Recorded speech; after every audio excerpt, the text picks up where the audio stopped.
Good evening. Hereby open the Town of Rutland Office of the Select Board meeting for Monday, July 1st. It is our big holiday week. Welcome to all of you. We are here at the Public Library. It is 6:05 p.m. Calling the meeting to order, and we always begin with the Pledge of Allegiance. I pledge allegiance to the flag of the United States of America and to the republic for which it stands, one nation, under God, indivisible, with liberty and justice for all.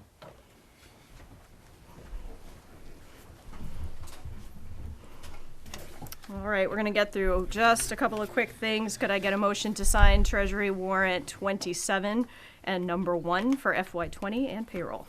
So moved. Second. Comments? All in favor? Aye. Aye. Great, unanimous. We do not have any minutes to approve tonight, correct, Laura? I don't see any. Thank you. And we're going to go straight in. You know what? I'm going to jump back a little bit. If anybody who has an agenda in front of them, if you look at number 3, I think I didn't do that yet, which is the announcement of the open meeting. These meetings are recorded by our cable, Rutland Public Access Television, and they are placed on YouTube. You can find those links on our website. And we're going to move straight on to number 5. We have a group of people here tonight. These are Girl Scout Silver Award recipients. And about, 2 weeks ago, they were honored at a lovely event down at Mechanics Hall in Worcester. Our town administrator, Mike Nicholson, was fortunate enough to be able to attend. And the board would like to present them with citations. We would love to have the 5 out of the 7 girls come up if you are comfortable. And if anyone would like to talk about your Silver Award, you are very welcome to. I don't mean to put you on the spot. You certainly don't have to. Or maybe one of the leaders would like to talk about the Silver Awards and what goes into it. We hear a lot about some of the Eagle Scout Awards as well, and I think the community would love to hear a little bit about what goes into this level at the Girl Scouts. So who would like to speak for us? Leaders? No pressure. No pressure. You can do so from your chair. Yeah, you can stay where you want, or you can come up. You're whatever you'd like to do.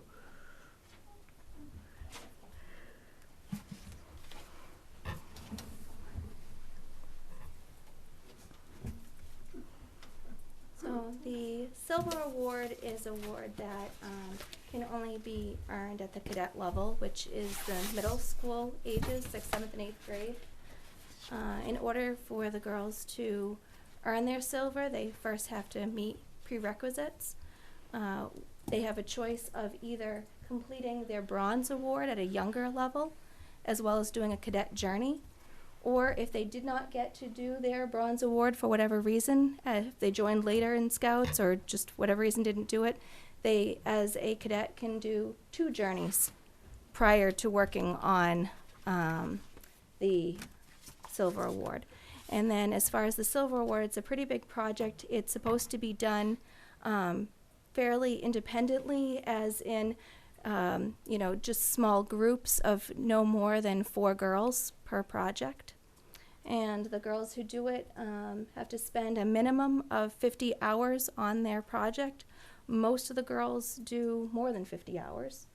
And they also have to do something that has a lasting impact or change that continues beyond the scope of the project, something that will be a permanent fixture.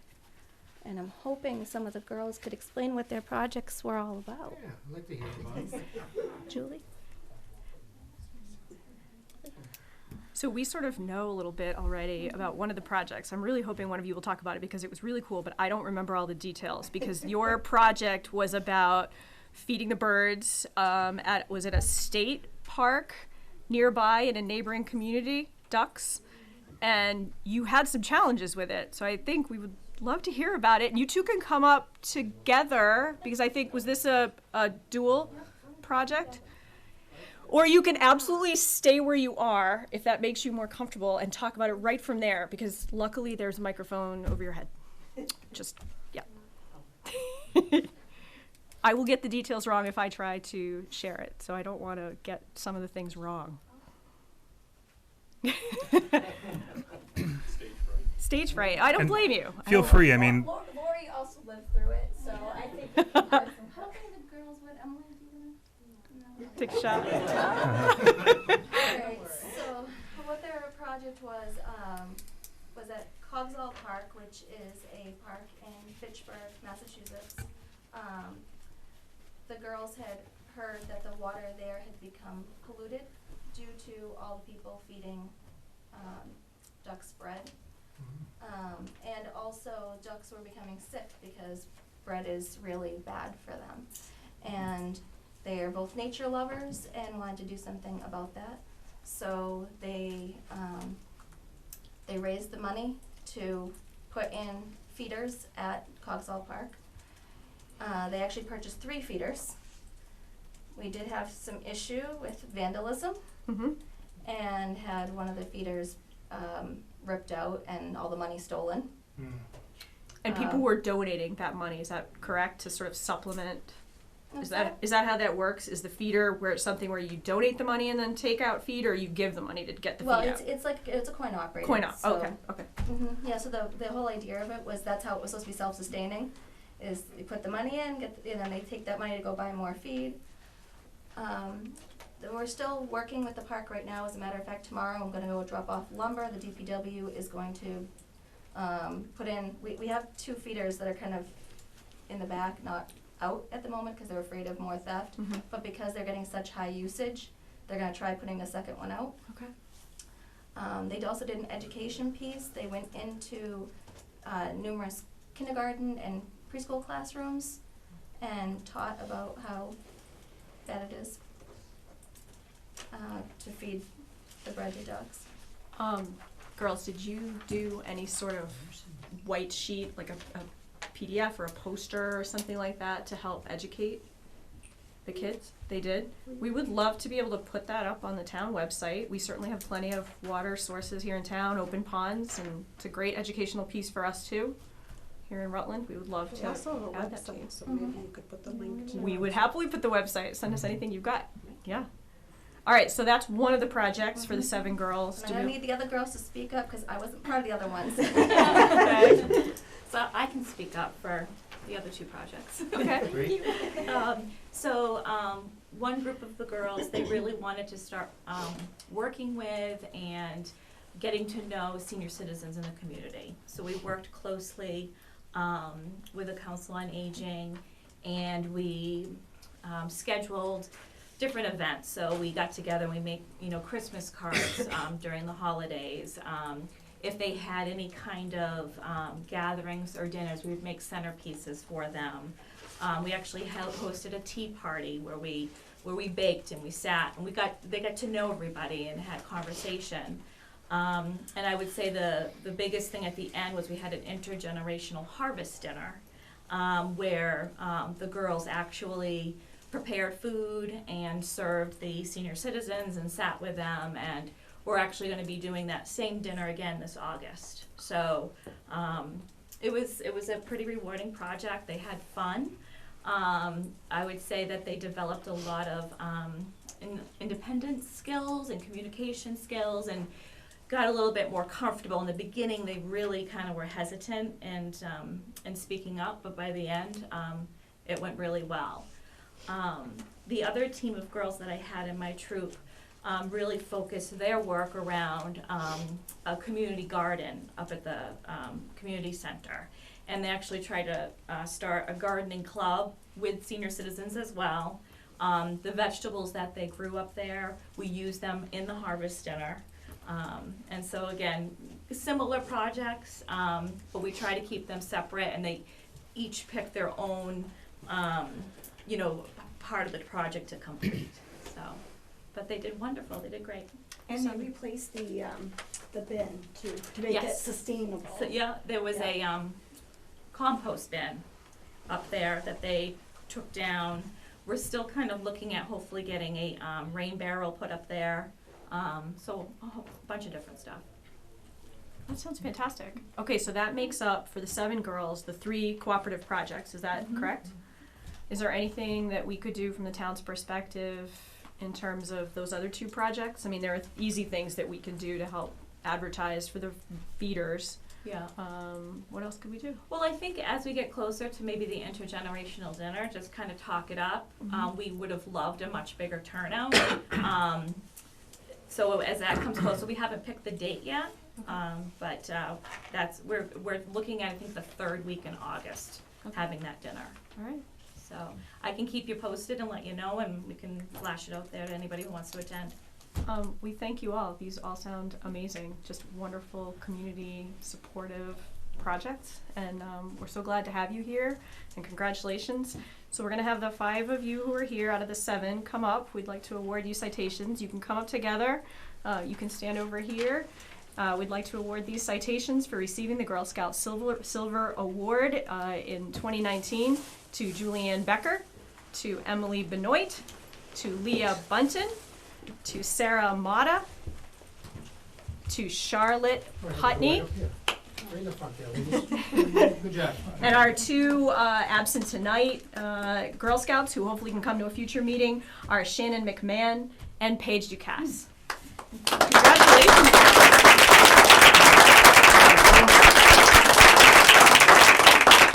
Maybe if you bunched up real close. There you go. Three of us can kind of lean back. Well, they don't have their citations yet. Let's give them their Oh, citation. okay. Hold on.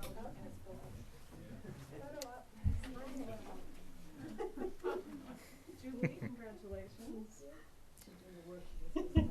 Emily, congratulations. Leah, congratulations. Oh, give me one more. Yep. There's 2 there. Sarah, congratulations. And Charlotte, congratulations. Great job, girls.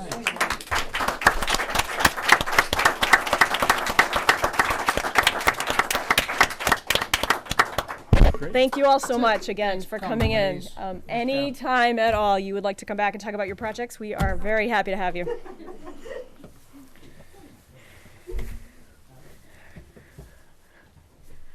All right. We are going to move on to public comment. It looks like we have several people here who would like to speak. We'll give the scouts time to gather their things and leave if they need to leave. Probably have other things going on. Since you were here first, would you like to start? Sure. Come on up. Should we get your prop? Oh, yeah. No, we'll get it. We'll get it. We'll get it. You go up to the. Do you want to drag it, Nick? Sure.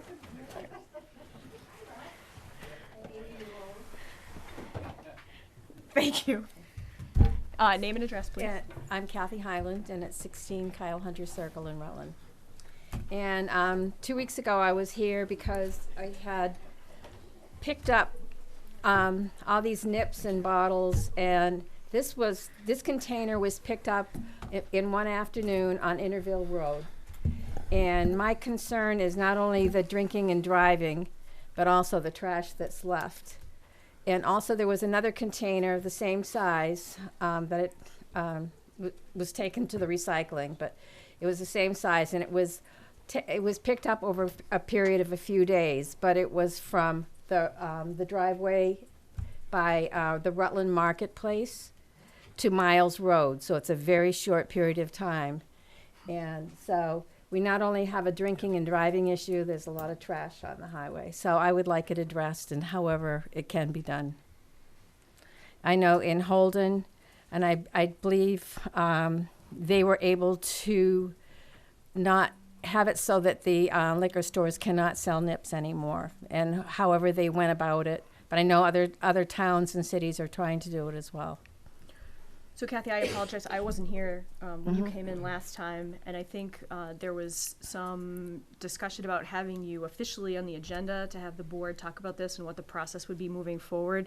Was there an action item as far as contacting local business owners about this? Yeah, Is that where I had we're reached out to at the meeting, and then Okay. subsequently thereafter, we reached out to Mike to reach out to Okay. the 2 establishments in town. Okay. I That sell talked to- nips, That not sell just- that sell okay. single serve. Yep. So I talked to Mike this morning, and he had indicated he had talked to one of those individuals. Okay. So I think that there was that as well, and I know that he also invited the police chief to also do some research into the issue Okay. and come back with some recommendations or some insight as how we can kind of better address this problem. So, did the board have anything specific at that point? It sounds like we still have things that we need to do. I don't know, is there any there's no owner here tonight, right? Okay, so we'll have you speak in a second on it if you'd like, and we'll have the chief as well. What was, Well, it came up through public comment also. Yep. Right? Okay. So it wasn't an agenda item, it wasn't a presentation. Yeah, come on, we need you. We need you. It wasn't an agenda item or a presentation before it, but it was brought to our attention okay, then, but it was just like last meeting. okay, Um, so 2 weeks ago, okay. yeah. You know, since that time, I myself drove into Vale Road yesterday to see the magnitude of the problem. And this, of course, there's the little nip bottles in there. There's also empties, beer cans and other cans. People aren't picking up the cans like they used to. And then, of course, with the nip bottles, you don't have the 5 cent or 10 cent deposit. So you don't have the incentive of picking it up. So that's a Also- side effect of that. Yeah, I think we had talked a little bit when we caught each other at the 4th of July celebration, and I had delved into the issue a little bit after you had come in because I know it's something that's become kind of a hot button issue. I know that Worcester, a member of the council, brought it up, potentially a nip ban. I know that didn't go over well with some in the business community. I also know that there are certain communities, like for example, Randolph tried banning nips and are now being sued by 7 different entities. So I think it's something that communities are starting to explore. So it's, I think, a discussion that as a community, if there's a way we can maybe curb some of the trash, that we can have that discussion. And it's good to have the chief here to kind of talk about what he's seeing. So Kathy, with this not being on the agenda, we probably wouldn't have been ready to vote on this either way, but it's Yeah. good to get some more public comment about this. And if you want, we can go back and forth. If you want to add more right now, we'll do that. Otherwise, I'll recognize some other people. And that's fine. Okay. And unfortunately, I can't stay. Okay. I have another commitment. But I just wanted to, this isn't something that I'm trying to rebel rouse. I just want it brought to the attention. I think that any one of us, we're proud to be members of Rutland, residents of Rutland. You hate to see trash on the road, but I also hate that, it's a double-edged sword if they're drinking and driving as well. We're going to do you a favor. Where were you recycling these? Pardon? Where were you recycling these? Just normal mixed recycling? They go to West Boylston. Oh, you're taking them to West Yes. Boylston? Okay. We will do this for you. You can just go and Oh, thank you. you're welcome. I'll get you your container back. Thank you. I appreciate that. Thanks Thank you, for one coming and out, all. Kathy. Since you picked them up, it's the least we can do is recycle them. Thank you. Name and address. Bill Blair, 42 Cleveland Circle. Is this a proposed ban just on 50 mils or nips? Or I look at the container, there's beer cans, nips, there's also pints, half pints. There's a ton of different things in there. If this is just specifically on nips, was that what this is? I think that was Kathy's intent. I don't know that she didn't recognize that there were other things that make up the large amount of trash we see. Certainly on certain roads, it's worse than others. But yeah, I think was that her focus? Was that fair? That seemed to be her primary focus. Yeah. And, well, it's probably unfair to think that everybody who buys nips is drinking and driving and littering. As far as I know, drinking and driving is illegal and littering is illegal. We have things on the books now that we can enforce. If there are stretches of areas that are problematic, maybe those areas could be, policed a little bit more, possibly if there are certain, places that people like to toss their trash around. Like I said, I don't think that it's fair to paint because we sell probably, I would have to think, tens of thousands of nips a year, so literally. So, although that is unsightly, and I hate to see trash anywhere thrown around town, it doesn't seem like it's as widespread as it may appear just by looking at that one bucket.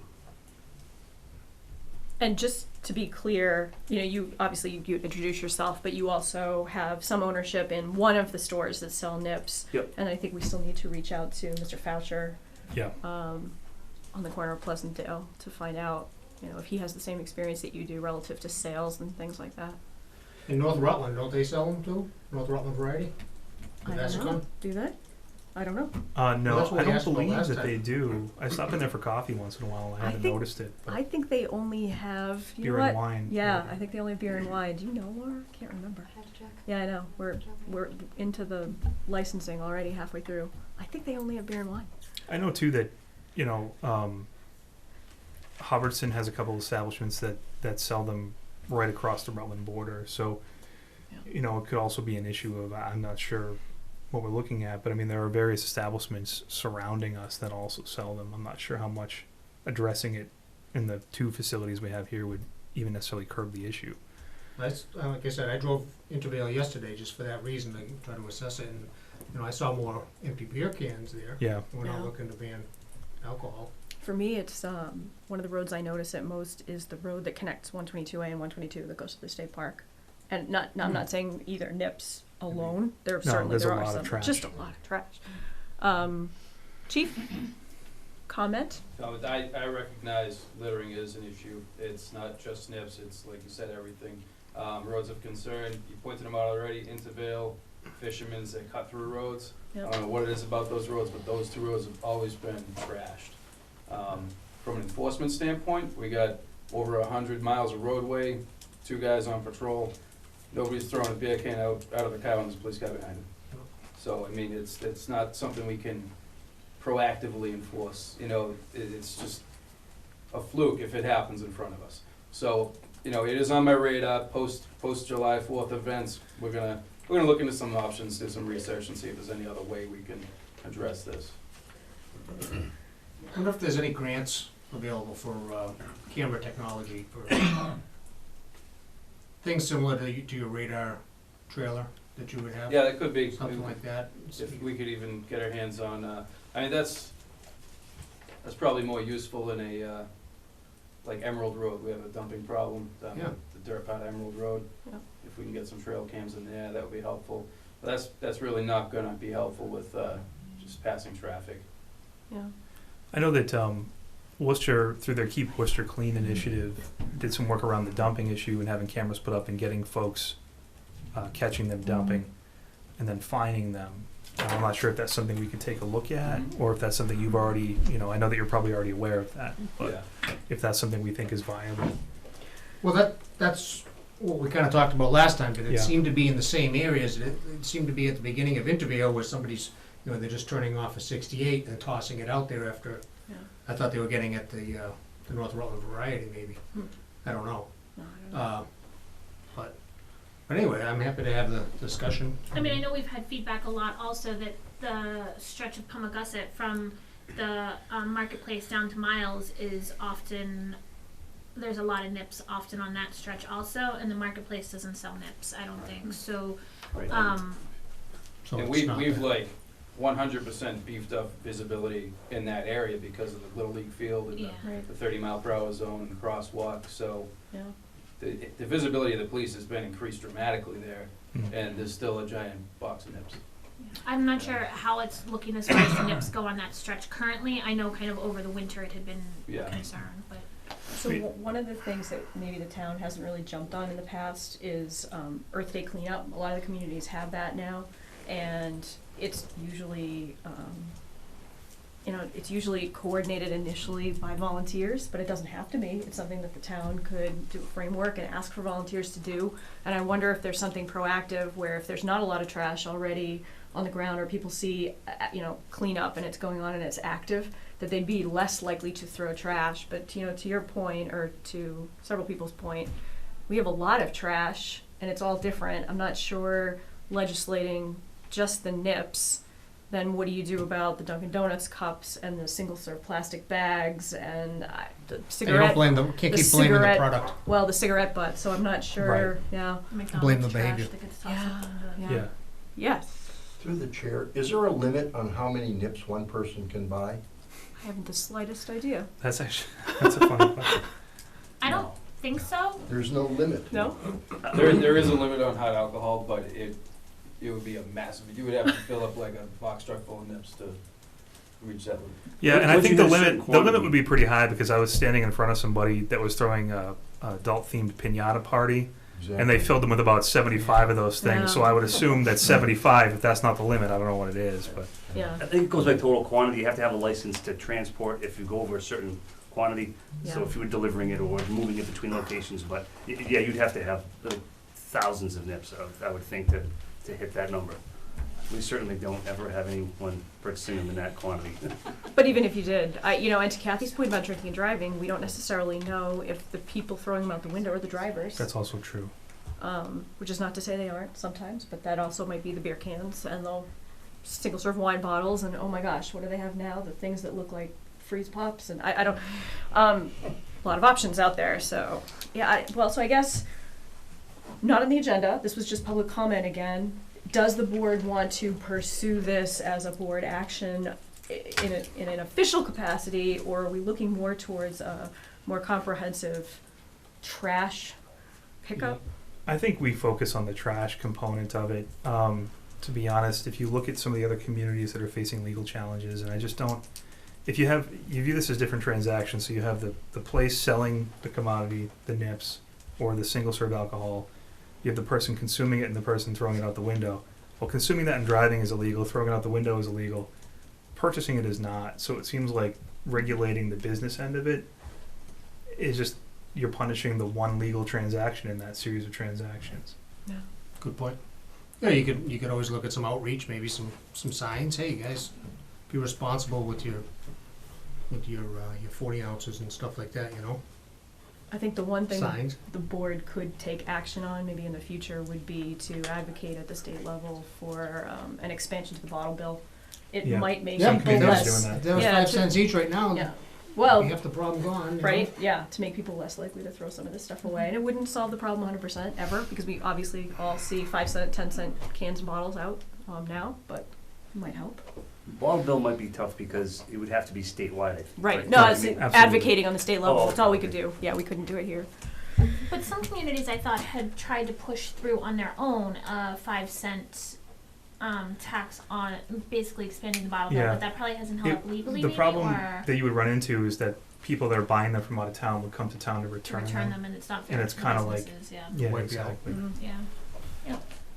Well, I mean, I'd be happy to see it on a future agenda item if Yeah. people wanted to discuss it, but I also like to see some options come our way too. Right. If you ask, instead of just a single option of, like, to ban the product, So because it's being misused. So it sounds like we have 3 things to do. We should either invite Kathy back or have Mike have a conversation with her about how we're proceeding, have a future conversation about the Earth Day or some other cleanup, whether it's volunteer-based or town-initiated, and then whether or not we'd like to take a proactive advocacy action at the state level for expansion of the bottle bill to help with some of this trash.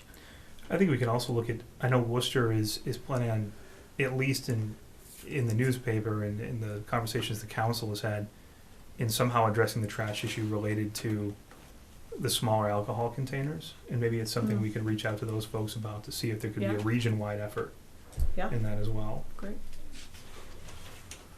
And I should say I've paid attention in Holden because Holden has banned the nips, and I still see them on the roads in Holden too. So it's not an Yeah. outright ban. I'm sure it's they not- blame us. It's also, Oh. well, Holden blames us for a lot of things, but it's also, when historically when government tries to incentivize social behavior, you end up incentivizing the opposite social behavior. So in Holden, you could buy a container of alcohol that's the equivalent of 2 or 3 of those things. So instead of somebody buying one and throwing it out the window, or 2 or 3 at a time, Mhm. they'll just buy the bigger container and throw that out the window. Hmm. So it's, I mean, you're not really eliminating the problem. So All right. Does anybody have anything further on this topic? Joe? DPW still supports volunteer cleanups. We had a lot of folks who did cleanups along Palmagussit this spring, probably a dozen bags. We get a call every Monday or Tuesday. There's some great people out there who are really dedicated to the area. Great. So we'll continue to pick them up if people call. So to the point about grants that I think Jeff mentioned, is there a grant anywhere for your department purchasing the more visible bags, the bright yellow ones that we see the highway department use, or? I honestly don't know. Yeah, I don't know. The only thing I would also caution you is one of the folks who did cleanups this spring on Palmagussit came across some needles. Yeah. And you have to make people aware of Yeah. potential bloodborne pathogens or sharps. So don't just file that away as well. It's another Yeah. aspect. Nice to having all of scouts this. out there. Yeah, I mean, there's a safety aspect just doing it on the roads that we mentioned. It's But I can't say, Yeah. there's some great people Yeah. in town who've done a lot already. yeah, clearly. Well, yeah. That was actually her son is very involved in cleaning up the street they live on, so I think we should give kudos to him for Yeah. doing that. So. All right. Is there anyone else here for public comment? Come on up. Thank you. I'm Anita Byron from 8 Mark Circle. Good shirt for the night. Oh, Thank you. you like that? Yep. Oh, cool, okay. 4th of July. I'm here because I wanted to get an update on the sidewalks. And I would also like to mention that the center of town doesn't have nips around because a lot of the people who walk carry bags and pick up the litter. That's why Holden has them in the center of town and we don't. There's a ton of them out there. And these people are walking on the Maple Ave sidewalks and it's very dangerous. And I've been here before about this. I was here 2 weeks ago and I was told I could get an update tonight. Director Buckley is here. Would you like to wait for your department update, or would you like to answer her now? I didn't know they had department update on the agenda, but. Well, yeah, it's just a general header. No, it's all right. You can sit if you want. The original planning for sidewalk work for Maple Ave was under Complete Streets. The town missed the deadline to apply, so we have to wait for a year to get the funds for Complete Streets. I've asked the staff to prepare some safety patching efforts to make it safe for the season, and now that it's after July 1st, we should have the funds in place to do that. Okay, good, because once again, we're into fireworks season. People are gonna be walking down there in droves, I mean droves. I live down there. And it's, they get kids on their shoulders, it's dark, there's cars, there's people, and the sidewalks are just horrible. We currently don't have a capital plan to pave or replace sidewalks. It's done through basically grant money. Okay. In this case, it's Complete Streets.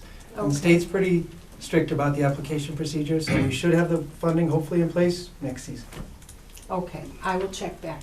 Thank But you in the very much. meantime, Thank you, Ms. Fine. there have been asked as safety patch as well. Okay, thank you. Thank you. Is there anyone else here for public comment? Peter? No, I'm waiting for Dick. Oh. He always has something. I doesn't he? know. Nothing. Okay. I'm moving on. Nothing. Okay.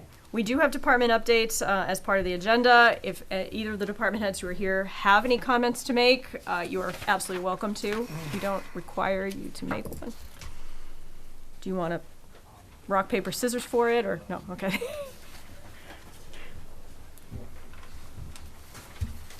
I was just here to talk about the nips, but I'll throw a little more info out there. Oh, thank you. Everything's going great. We are fully prepared for the 3rd and 4th of July. We'll be fully staffed with traffic patrol and hoping for a smooth event. Everything went well over the weekend. We had officers on foot patrolling the Common, patrolling Memorial Field, going to the Junior Olympics, volleyball tournament. And we had everybody there for the road race and went by very smoothly. No issues. End of FY19, everything's on budget. Nothing went over. We're good with that. As far as numbers go, we're down. Accidents are down probably 4%. So not a major decrease, but down is good. Crime stats are probably level. We had a little uptick in B&Es about a few weeks ago. A couple houses got hit, which seemed like it was part of a regional thing. House in Princeton got hit and a house in Hubbardston. And then there were a few towns further out with similar breaks along the same lines. Our detective, he's part of the Central Mass B&E Task Force, so there's a whole group of seasoned detectives in the region that are trying to pin these guys down. I think that's all I got for right now. Thank Any you. questions, comments? I just want to make, I know that some of those break-ins occurred on the street where I live, and Yeah. by Sheila's house too, and I noticed you guys were out there being vigilant. The community appreciates that. Thank you. We take it personally, so when it happens, I feel like we got to do our best to get out there and see what we can do about it. You have some questions from the audience. Dick. I saw your motorcyclist policeman out there the other day, and I was astonished because I went through town several times, and he had like about 4 different stops as I was going through different periods. Awesome. Thank you. Keep it up, and I will not be upset about you guys getting a motorcycle. Okay, all right. That brings up something else. If anybody ever needs to talk to me about anything, just come on in and see me. You know, I can explain stuff. But yeah, since you brought it up, we got that on a lease. It was from donated funds, so the town didn't pay anything for it. The officer that's assigned to it is, when he rides the bike, he's under the full understanding that he's doing traffic enforcement. He has written over $6,000 in fines in a month. Awesome. The lease payment was $5,000. So I'd say about half those fines come back to the town, so the town's probably seen $3,000 out of that in 1 month, so give him another couple weeks, that bike's paid for.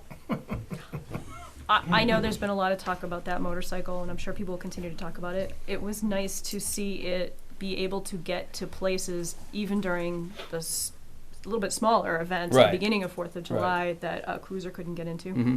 And that's one of the justifications for it. I mean, I know financially people had a lot of questions about it, but it's great for community service, public relations. The kids love it. They walk up to them. They had a bunch of kids sitting on the bike the other night, so it just puts the officer closer to the community. And like Sheila said, he was kind of buzzing around the whole road race too, getting to spots where it would have been more difficult for a cruiser to spin around and help with traffic. So Funerals. I mean, people don't realize the community aspect that the police do with funerals and right. things like that. Right. Is there anything you want to announce officially relative to fireworks traffic? Yes, people should know. I'm going to post something on social media, and we'll get it on the town website tomorrow. Great. Traffic at the end of the fireworks, traffic will be shut down in the center of town for approximately 20 minutes. And that is to let all the pedestrians empty out of Memorial Field, get to their cars. And then once we open it back up, we only do right turns only. So you come up Maple Ave, you're making a right turn out of town. You come up Palmagussit, right turn out of town. So everybody goes out of town. We'll have something more official out on paper tomorrow. Thank you. Thank you. Question from the Oh, back. I'm sorry. I didn't get to all the questions. Harry. Thank you, Madam Chair. Chief, is there any pattern to these people breaking into the houses? Did they pick isolated? Was it back doors? What did you see as I can't get into too much detail on it, Okay. but in general, in this town, when we see breaks, they're in houses that are set back from the road, long driveways where a car isn't going to get seen from cars from the road, generally not seen by the neighbors, and maybe sometimes when they can pull around the back of the house. So it's generally not a roadside house. Okay. Chief, does the department have a crime prevention officer? Do you guys have? No, a just collateral? we have the detective. There was a question in the back? No? You're good? Okay. Chief, thank you so much. Keep up the good work. Thank you. Thanks, All right. Mike. Thank I'm you. going to head home now. Good night, everybody. Good Good night. night. Take care, Chief. Is there anyone else here for public comment? No. Moving on.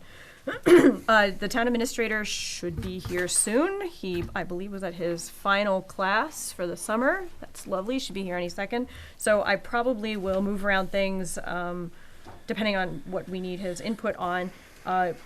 Is everybody ready for the appointment list?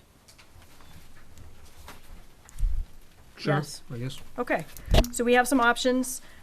Someone could make a motion to approve the list of appointments as presented. If there are no questions, we did have some backup information for any of the new ones, right, Laura? And this is 100% the last word on everyone who has applied for everything? It should be, yes. Okay. Did- There are some, I think Conservation Commission is one with more applicants than there are vacancies. Haven't borne anything with that. Okay, so Conservation Commission has 7 seats. There are 2 reapplicants and 1 new applicant. And do we, Isn't there? What about, how many? There's 2 vacancies. 2 vacancies, 3 applications. Jared Gentilucci. What about Jarvie? I had forwarded that That didn't make it to me, sorry. several weeks ago, that his email of interest. Kevin Jarvie. Didn't get it? Okay. I mean, Laura, I think my only question, and maybe it didn't get forwarded to you, was for Historical Commission. I thought we had, We do have one, he should be on the list, I think. I thought we had a second. And Lynn he's- Turcott? Okay. and Peter Pessier is here tonight. Oh, I great. had him. Now, I had sent that Saturday, Yes, I did get that one. so is he, Yep. is he, up for consideration for the Historical Commission? He's on the Is list for that- tonight, yes. Can, okay. Okay. Can we verify whether Mr. Jarvie's eligible for consideration? Well, I think what we can do, so to get back to whether or not we could approve this list in its entirety, why doesn't everybody take a minute, take a look at the list? If there are things that we, bear in mind, it's July 1st, so all of these committees, commissions, boards need to move forward with meetings. So if there are questions or if there are groups that we could approve and then move ahead, we could do it that way. Generally speaking, so for example, I've been the Wachusett Earth Day representative for quite some time, so I recuse myself from that, and when I make that motion, I leave it out. We could take this any number of ways. So so I think for conservation, I would say, and we don't often get, we should put this out on the record, we don't often, have not historically often had competition for a lot of our boards and commissions and committees. People are busy and some of these take a lot of time. So we really appreciate all the people that have applied. I think in the case where we actually do have a competitive process and it's a little bit different for us, we could certainly take a beat. We could ask for more backup information. We have some options now. Is there something in the bylaw about there needing to be a chair recommendation for appointees? We do ask for recommendations from the chairs. Because Most I noticed of that them some have of these sent it folks in. don't have, Yep. on the list, they're not noted. So interestingly, the chairs have always recommended reappointments, or have it, right? So typically, they have not, in my memory, made a commentary on new applicants because it was people that they didn't know, if that makes sense. Well, that was my experience with Yeah. CIPC. I met with the chair prior, Yep. and the chair went through a series of questions and then Yep. had recommended to the board that I be appointed. Yep. I'm wondering if that's the process we follow with new applicants for these other seats. Sometimes it is. Sometimes the committees and commissions will go out and sort of do a bit of a search on their own to try to find people, and then they'll forward that person coming from them. For the big applicant lists, we've not had that in the past. And this has been refined over the years. We didn't always do it this way. We didn't always do it with the list. We didn't always get all the backup. We didn't always get chair recommendations. We're trying to kind of make this process better as we go. Does that reflect back on the fact that we finally have some competitive process? Maybe, we're trying to make sure everybody gets the word out, that they Right. know that these seats are available. To your point about historical commission and how that had been, CIPC. earlier, historical commission, Historical Commission. and how that had been fading a bit. We've now had a couple of applicants for that, which is great, because there hadn't been a lot of interest before this. Speaking of the Historical Commission, I only see, Yeah, I know. I Peter, thought I yeah, there was saw some- Lynn Turcott, so I don't. right? I'm checking Yep. that came out on an email, right? Yeah, we do have an email. It went from Sheila Judkins, who is the chair of the Historic Society, and forwarded Lynn's information for Historic Commission. So, and we don't want to surprise anybody. We can always check with her and seat her later if we want to confirm that in fact is correct. But I have that email, which I think you forwarded to Mike on June 10th. I just want to make sure that everybody who Right. reached out to us or through Yep. a member here saying, I would like to be considered for a board. So Harry, do you And have we've- questions about the list? Yes. We can read it for the record. No, I have a question about, I see a position missing, Okay. and has nobody applied or what, and that's the veterans that's the veterans person. The VA. veterans agent, you mean? Yeah. The veterans agent, I believe, is a process that Mike was interviewing candidates for. Okay. And I think one of the candidates needed an extension on their interview. And so we can ask Mike when he comes if that process has been completed I yet. think Mike might have an On up. his list. It's on his list? I was gonna Great. say, I think Mike might have an update when he Yeah. comes, but I don't know for sure, so. Okay. And there's also a handful of appointments that are handed off to the town administrator. Or Yep. the authority. Yep. The authority is given directly to the TA to appoint. Correct. Let me see if that's one of them. Well, is anyone comfortable at least beginning this process? We've got 2 positions where we do appointments annually, and that's for town council and town accountant. Well, we did have a, on the agenda, was there not a communication from KP. KP? Yes. No, it wasn't from KP, it was from one of the former partners about legal representation for the town. Yes, is that in our Before packet? moving forward, Yes. did we want to talk about Sure. that, or at least have Mike, when Mike's here, we can talk about it?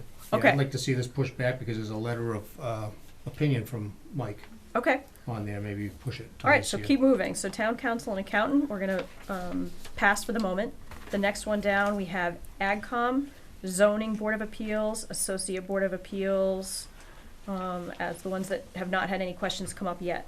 So for AgCom, we have 5 vacancies. They are all 1-year terms. We've had 4 people apply. There will still be a vacancy after this tonight. For zoning board of appeals, we have 1 3-year term expiring, and Mr. Surratt, who has been seated on the ZBA for quite some time, has reapplied. And for the associate board of appeals, we have the 1 vacancy as well. Mr. Wells has reapplied and was recommended by the chair. Can we go by commission by commission? We can do Well, it so the however only we like. commission that we have kind of a contested, there are more people than there are vacancies, is gonna be Concom. Concom. Yep. Correct? And that's the person that you, reached out to you, Mr. Jarvie? No, it's contested either way.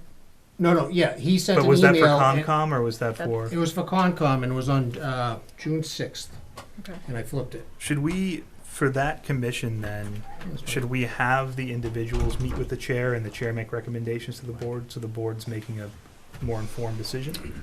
I mean, we could also have the individuals come in and talk to this board. We could do both. We I like could. that idea. I was just under the impression that there was something in the bylaw about the No. chairs. It's not in bylaw, it's in policy. It's in policy. Your And- policy says that you will not appoint without a letter from the letter of recommendation from the board. Okay. I like that idea, and those currently seated, just maintain until the future meeting, right? Okay, so we're gonna give Mike a chance to catch his breath. We're doing appointments. Okay. We're gonna have a conversation about council and the letter that we received, Yep. as a question about council. So why don't we Your move space, Mike, with, sorry. is anyone, So my only question, sorry, for Yep. it comes up in AgCom, but I'm not sure if it comes up later.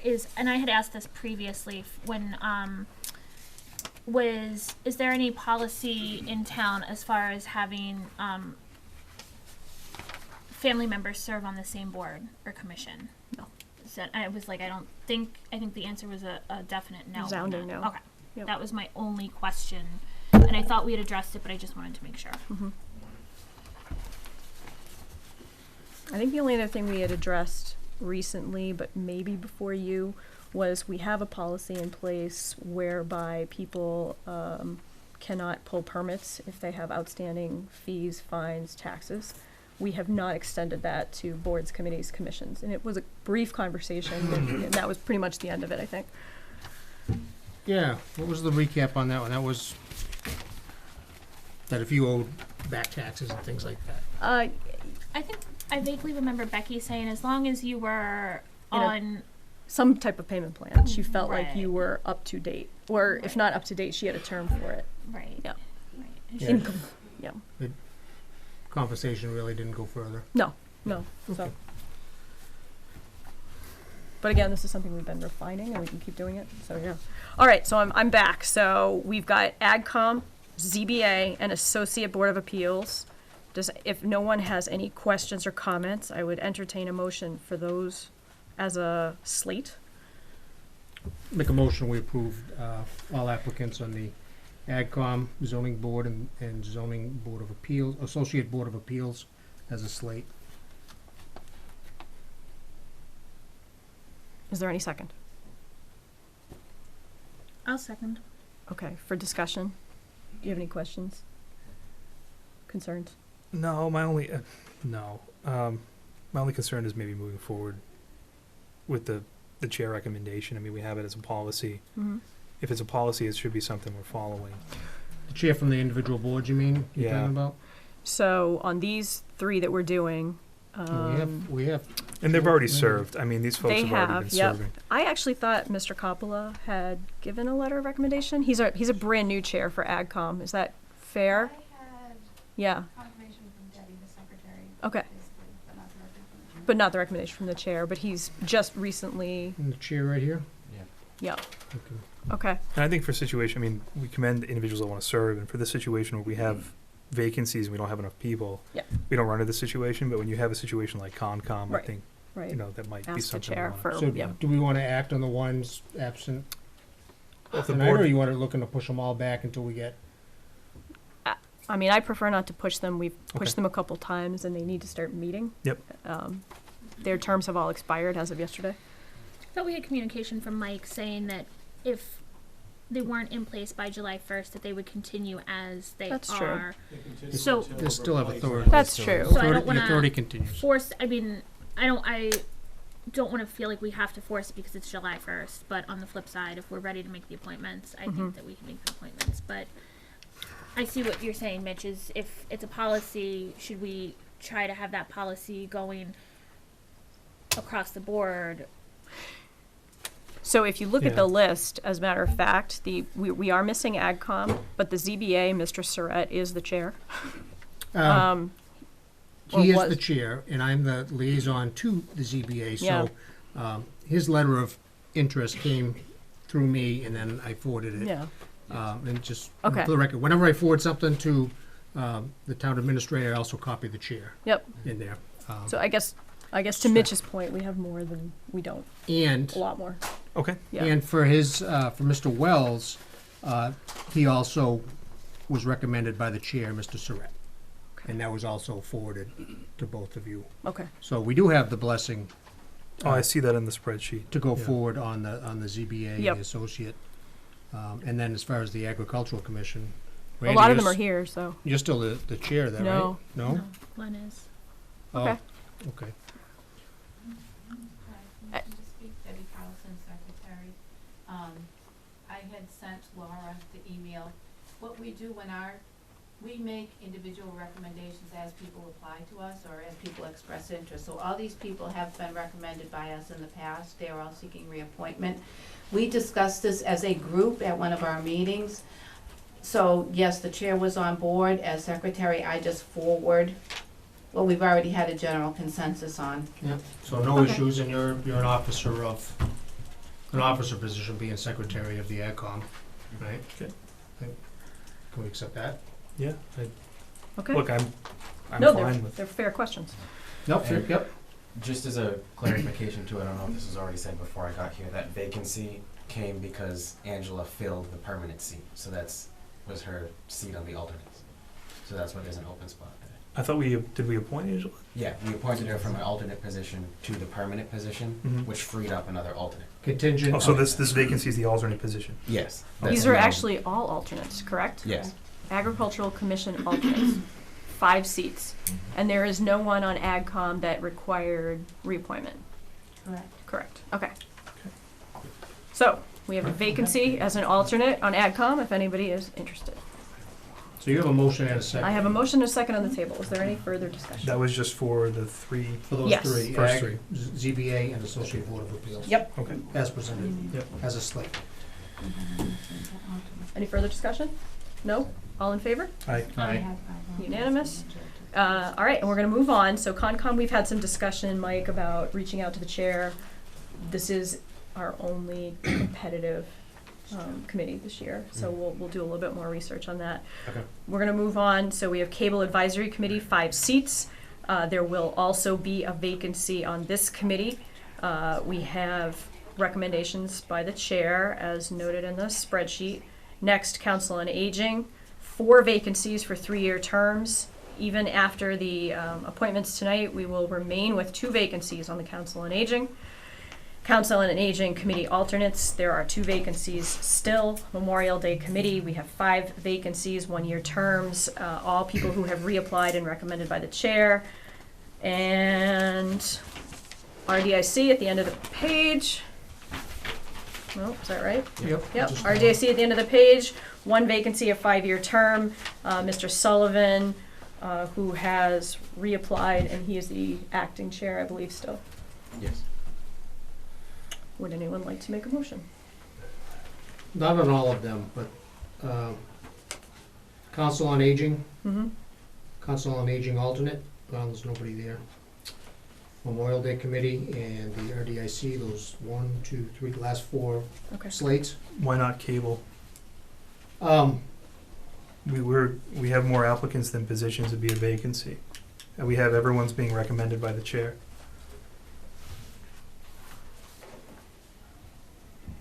I'm fine, make the motion.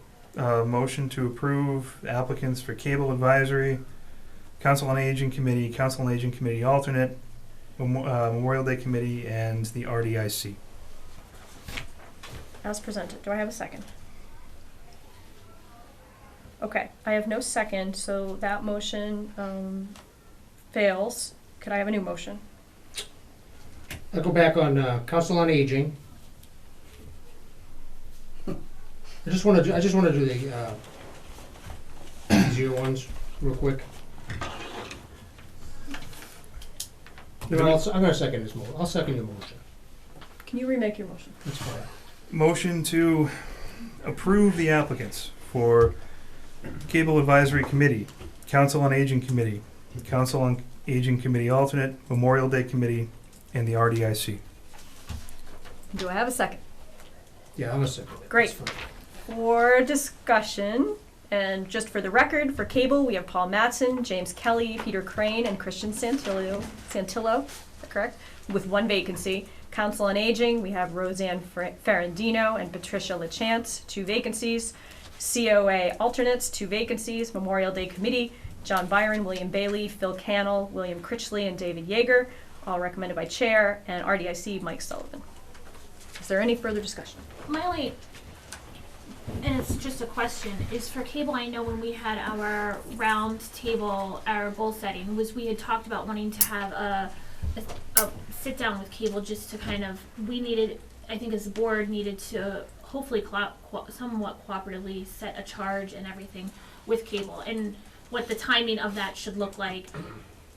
We can't do that with the current board. No, I don't know, that's, I don't care if we do or not, I guess my question was, that was just my question, was the timing of it would be better to have the sit down or with the current board or reappoint. I mean, it's the same board apart from adding James Kelly, is that correct? That's correct. Okay. Is he here, by the way? He I is. think I saw him, yeah. Is he He's here? he's in the room, Yep. control room right now. And he is returning. He had an absence Yes, of a he few was years. absent for a couple of Yep. years. Yep. Are there any, and we have another new applicant, Peter Bessier. He's here. Are there any of the other new applicants here? No. Were any So- of the new well- applicants that we just approved here? We didn't have any new ones that we approved yet. Yeah, Everybody else no. had been The only I mean, person everybody- is James Kelly, who's here and actually Who's here. working, I think, correct? That's correct, He's yeah. behind the camera. But no, because at the meeting, we had talked about cable not becoming more of an advisory role and trying to fill more positions with not cable. So I just was, I guess, wanted to make sure, see what direction the board was hoping cable would go, and then make sure that the people who are applying to cable are okay with that direction. If it's becoming more of advisory versus less of a hands-on doing everything, does that make sense? I'm gonna repeat what Paul said at the meeting, which is, we're happy to meet with you whenever you'd like to meet. Yeah. And It was one of our goals that came up in a long laundry list of goals, Right. and I don't know that it I think- changes anything we would do. Yeah, I think we could work with the current board. Okay. I also, I think we have a motion with a second, and I would hate, again, the perception, I think, from the last few meetings where we push this back is that we're politicizing appointees, and we don't want to give that illusion either. Right, and I wasn't trying, we seconded for discussion, and I just wanted to know if Absolutely. it made sense to have that conversation with the board, because there was some dialogue a little bit between Paul and the board at the goal setting, but it obviously wasn't Yeah, but it cable was as a whole, it was- and so. it was very preliminary, Right. and I exactly. yeah, So, I think we will. I I'm think fine to, I mean, the concerns that I'll only speak for myself, that we had during the round table, discussion was, what do we need to do to take it to the next level so that Conservation and Planning Board are also televised and YouTubed, so that we can. If I may, I would suggest very strongly that there needs to be a discussion about what the next level is. That phrase Yeah. had come up several times in that meeting, and nobody clearly defined it. So No. I'm just saying, a discussion Absolutely. is what's necessary, that's all. Absolutely. And as far as next level goes, you're right. We need to figure out what that is. Yep. You've never, this particular committee, Cable Advisory, has not had an official charge. Shame on us.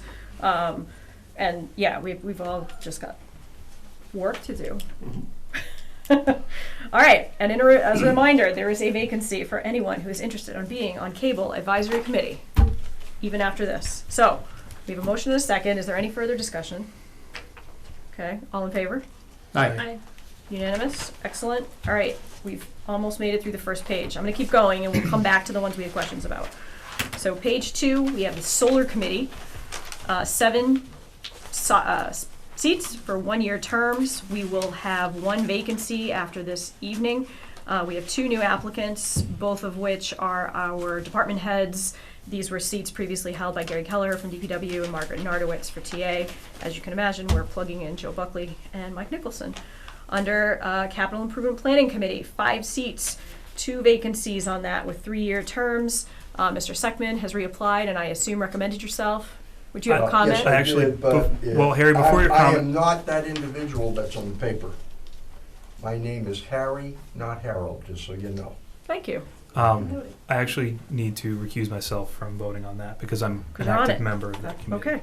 So. And then our second person on CIP. So actually, you know what we can do? So I'm assuming you want to be part of the rest. So let's do Capital Improvement Planning Committee. Again, 2 vacancies, 3-year terms. We have Harry, thank you very much, Seckman as the chair, who has reapplied, and Michael Ferguson, who has reapplied as well, as recommended by the chair. Let's leave it at that, because we have a member recusing.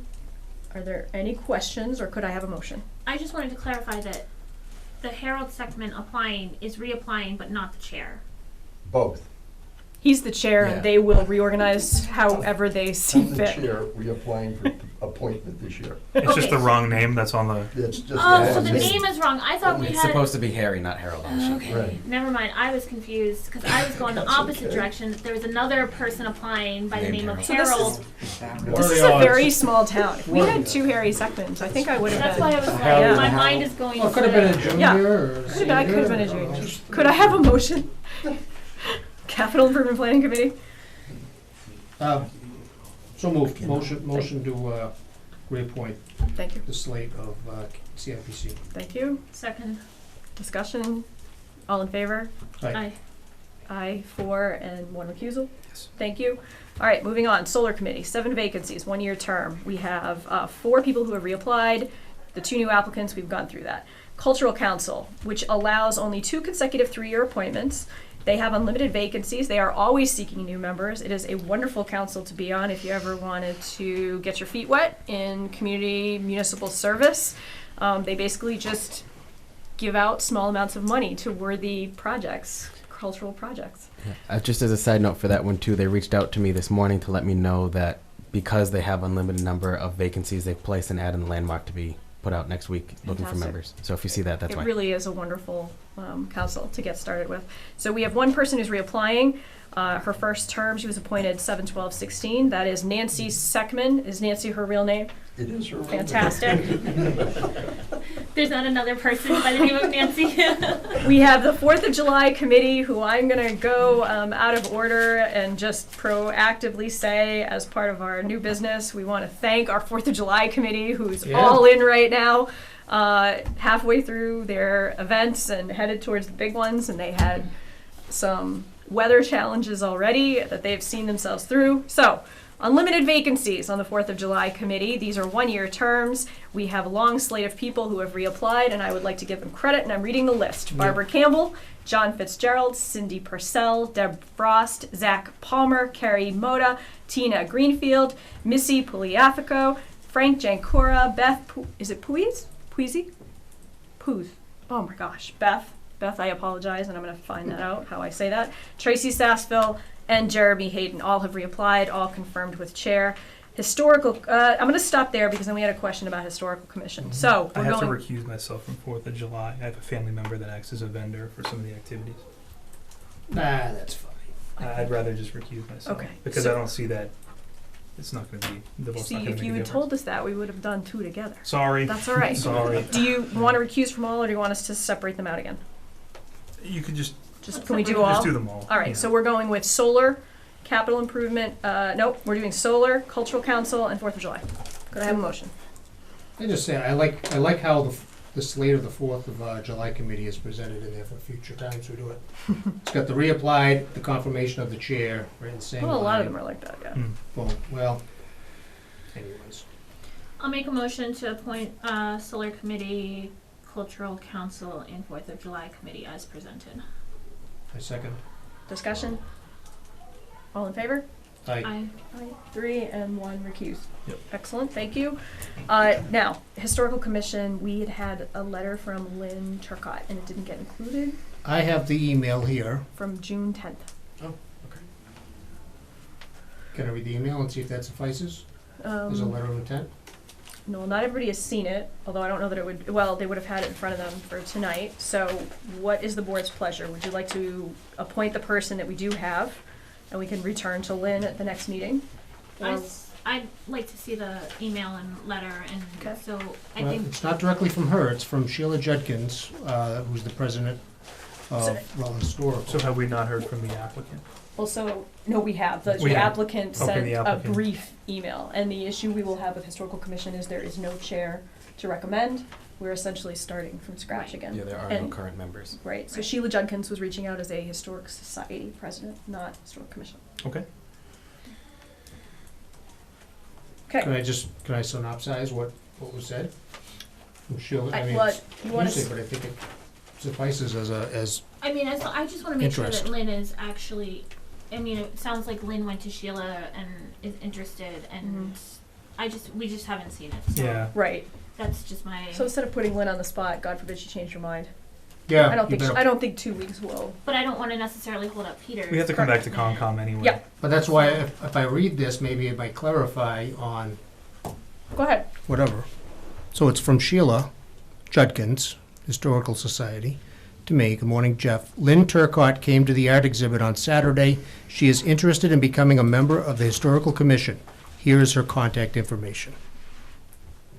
So to your point, I don't see anything from Lynn yet. Maybe she didn't bring it in yet. Well, Okay. Or is she expecting the board, since the board is basically starting this commission again from scratch, is Yeah. she expecting the board to reach out and say, hey, are you Yeah. interested? We heard you're interested. Are you interested? I don't know. Yeah, let's reach out to her. Yeah, let's get her to make a statement, and Yep. more than happy to hear from her. And So, we're gonna take our spreadsheet. We have Historical Commission, 7 seats, 7 vacancies. We had a wonderful Historical Commission for many years. We lost 2 of those members recently, very sadly in the past year, lost just a wealth of information with them. And we're going to hopefully bring it back. So we have Peter Passer, who has applied, and we have that letter, new applicant, interest received. Earthworks Board, 5 seats. We have 2 vacancies, 3-year terms. 2 people have reapplied, confirmed with the chair. That's Peter Crane and Norm But you Anderson. cannot reappoint me Why can't I reappoint you? because I'm not reappointed to Concom yet. I was going to ask that Oh, if he's a Concom Okay. appointee, so We're gonna hold Earthworks. so Either you're still, Earthworks or just do Norm. well, you're still serving. Until we're I know. Until we're- Yeah. so replaced or reappointed. I think if you didn't get reappointed to Concom, we'd have to return to Earthworks, because then there would then be a vacancy. There would be a vacancy. All right, we're gonna move forward with this, but thank Okay. you.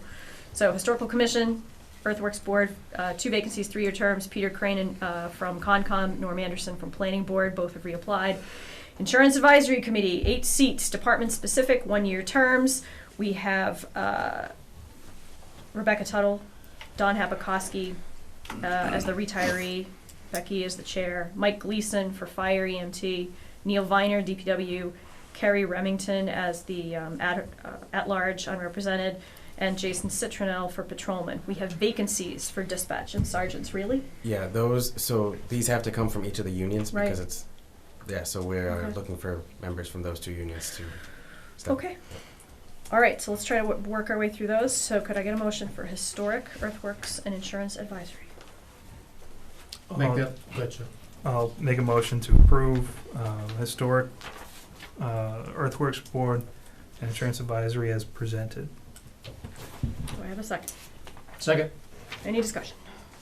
just clarification, we're gonna reach out to Lynn Turcott, Yes. so Yes. that the historical is just for Mr. Passio. And anyone else who comes forward to fill any. We have a lot of vacancies, so. Five other Plenty of vacancies seats. on historic commission. Yeah. Yes. Plenty of seats. All right, all in favor? Aye. Unanimous. Last page. So this is the page of liaisons, representatives, coordinators, and professionals. These are one-year terms. Would anybody like to read the list? I'll read the list. Great. The sealer of weights and measures is Ed Seidler. The Veterans Grave Officer is Philip Cannell. Our ADA coordinator is Cindy Purcell as a new applicant. Our Chief Procurement Officer, Mike Nicholson, new applicant. The position was previously held by Margaret Nardowitz, our former TA. Municipal Hearing Officer is Anita Carlson. Our WCRTA representative is currently vacant. Healthcare Benefit Consultant is the Boyle Group. CMRPC representative is Sean Moore. Wachusett Earth Day representative, Sheila Dibb. Stormwater Advisory Committee representative, Joe Buckley. He's a new applicant. The previous position was held by our former DPW Superintendent Gary Kelleher. Ethics Commission Liaison is Anita Carlson. Constables are Mark Mosio, Richard Sauls, and Ralph Anderson. Our Records Access Officers are Anita Carlson, Damian Bartek, Seth Knipe, Mike Moriarty, Nicholas Monaco, and Jacqueline O'Brien. Does anybody have any questions? Some of these have odd titles too, so if you need clarification as to what they do, we can provide that as well. Can we go through is it WCRTA or is it WRCTA? What's it stand for? WCRTA, Worcester County Regional Transportation. Transportation Authority. Transport. It was Worcester County. previously held by Mr. Pantos when he was on the Board of Selectmen, I was about to say, I thought it was a board and member. hasn't been filled since. What transportation do we have? Well, that's the problem, considering the Uber? issues we have already with the seniors, and the possibility that the van service might be curtailed. And the fact that if you ever look at the map of bus service, there is a gap from about the Holden West Boylston line all the way down. It kind of goes like a clock all the way down to, is it Leicester? It's a huge gap. We just simply have no public bus service. So No. having a rep might be a good thing. Would anybody? Right? Traditionally, on other RTAs, at least what MART does too, is it's a member of the board or the town Yeah. Yep. that sits as a member there. And maybe we could do some outreach, because I copied you on an elder bus Yep. concern. I had sent to Mike about cessation of services on the elder bus Right. going up to the Market Basket. Right. It won't go up there anymore. Maybe the people that were concerned about that might be interested in filling the seat on there. You know. Well, like Mike said, this was traditionally a board. Oh, one of us? Yep. Yep. Yeah. No? Nope. Nobody. Really? We can have that conversation. I don't think tonight You're not without ready? vetting it. Maybe it's. All right. I would need to know a little bit more the commitment as far as meetings outside of Yeah. before I make a definite commitment. No, I think it would be nice. important We also and- need somebody that can speak, Speak to bus. the issue, not bus, but I mean, knows Yeah. the issues around transportation. So if there's somebody municipally that we have that can fill that role, Yeah. it might add greater capacity versus, Right. one of us doing it. And my understanding is this wouldn't only be elder transportation. Correct. It's encompassing, but it's not Community-wide. only. But Absolutely. it's, yes. It's Okay, the that was my. advisory board for the entirety of the WRTA Yeah. organization. Can our, Go ahead. could that be something that our town administrator could fill? I think we would have to look into whether or not it needs to be a resident. would And I have- don't know yeah. the answer to that. Yeah, I'd have to look into it. It all depends. I don't know The statute regarding RTAs doesn't specify that. And when I was serving as Gardner's representative to Mart's advisory board, we did have TAs there, but again, TAs could also have residency requirements in their bylaws too. So it all depends on where you're from, so we should check that there. So let's do a little research on that, and maybe get back to the board, and maybe the board can talk about who they want to have fill that role. Yeah, what Yeah. direction? Yep. Yeah. I think Paxton has a vacancy as well. So the fact that we're not advocating for ourselves at the table. Yeah. Now, I will say the way that the statute's written for RTAs too is there's a weighted vote. So, for instance, when I was over, and I don't mean to use this as an example, it's just that's what I'm used to. I haven't been to a WRTA. While there were 18-member communities for Mart, Gardner, Fitchburg, and Leominster constituted the quorum because of the weighted vote, because it's based off population. So we may not have that large of a vote, but at least we'll have a voice at the table at that point. Yeah. Okay. And I'm sure our issues are going to be the same with some of our surrounding rural communities. Yep. So. The only other question, I have been the Wachusett Earth Day representative for some time. If anyone else would like to take a turn, you are very welcome to, or we could appoint Mike to go to the meetings, which the other towns who are member towns actually do send their town administrator. Don't you happy. enjoy it? I enjoy it. Good. I mean, we're going to take this big box of nips down to Yeah, take that to the Earth Day Earth Day. meeting That's there. where it's going. Oh, I didn't even see that when I came in. I think if you enjoy it, Well, if somebody I else support wants it. to turn, I did the rocks. You did the rocks. You want to turn? No, I wouldn't do You it good? justice. No. I think if you're happy, all about making the chair I happy. want to make you happy. That's a no. Yeah. All right. So if I could have, if you don't mind, a motion for everyone but me, and that way I can vote, then you could make a motion for Earth Okay. Day. A motion to vote for everyone but Sheila. Thank you. Second. Any comments? No. So that is just to clarify for every appointed position that was listed, with the exception of Wachusett Earth Day. All in favor? I Unanimous. Could I get a motion for Earth Day? make a motion that we reappoint Sheila Dipp to the representative of Wachusett Earth Day. Second. All in favor? Aye. Aye. Abstain. Thanks for the vote of confidence. All right, Mike, we're Just- gonna. Yeah. Thanks for Just taking one it. last quick thing, because this was a question that was raised to my office that I just remembered going through this list. Municipal hearing officer for Anita, that means that if we get served, they have to serve the clerk's office. That doesn't mean if we hold a public hearing, Anita needs to be there. That question was asked when this got published, so just, so Thank that's you. that. And a question came up before you got here from the audience about the veterans agent, and I said I thought you might have an update, but I wasn't 100% sure, just because it wasn't on our Yes. appointments list. So Yeah, that so was, that, after going through after speaking with Anita and seeing what other past practice was done and speaking to Margaret, the 2 previous ago VSOs was appointed by Margaret. The immediate past VSO was appointed by the board. So I do have a preferred applicant that was on my list of appointments. After speaking with Margaret, she said that it originally was intended to be a TA appointment. If that's something that the board wants to vote to confirm, it's welcome to do that. We had 3 applicants, and in the end, we went with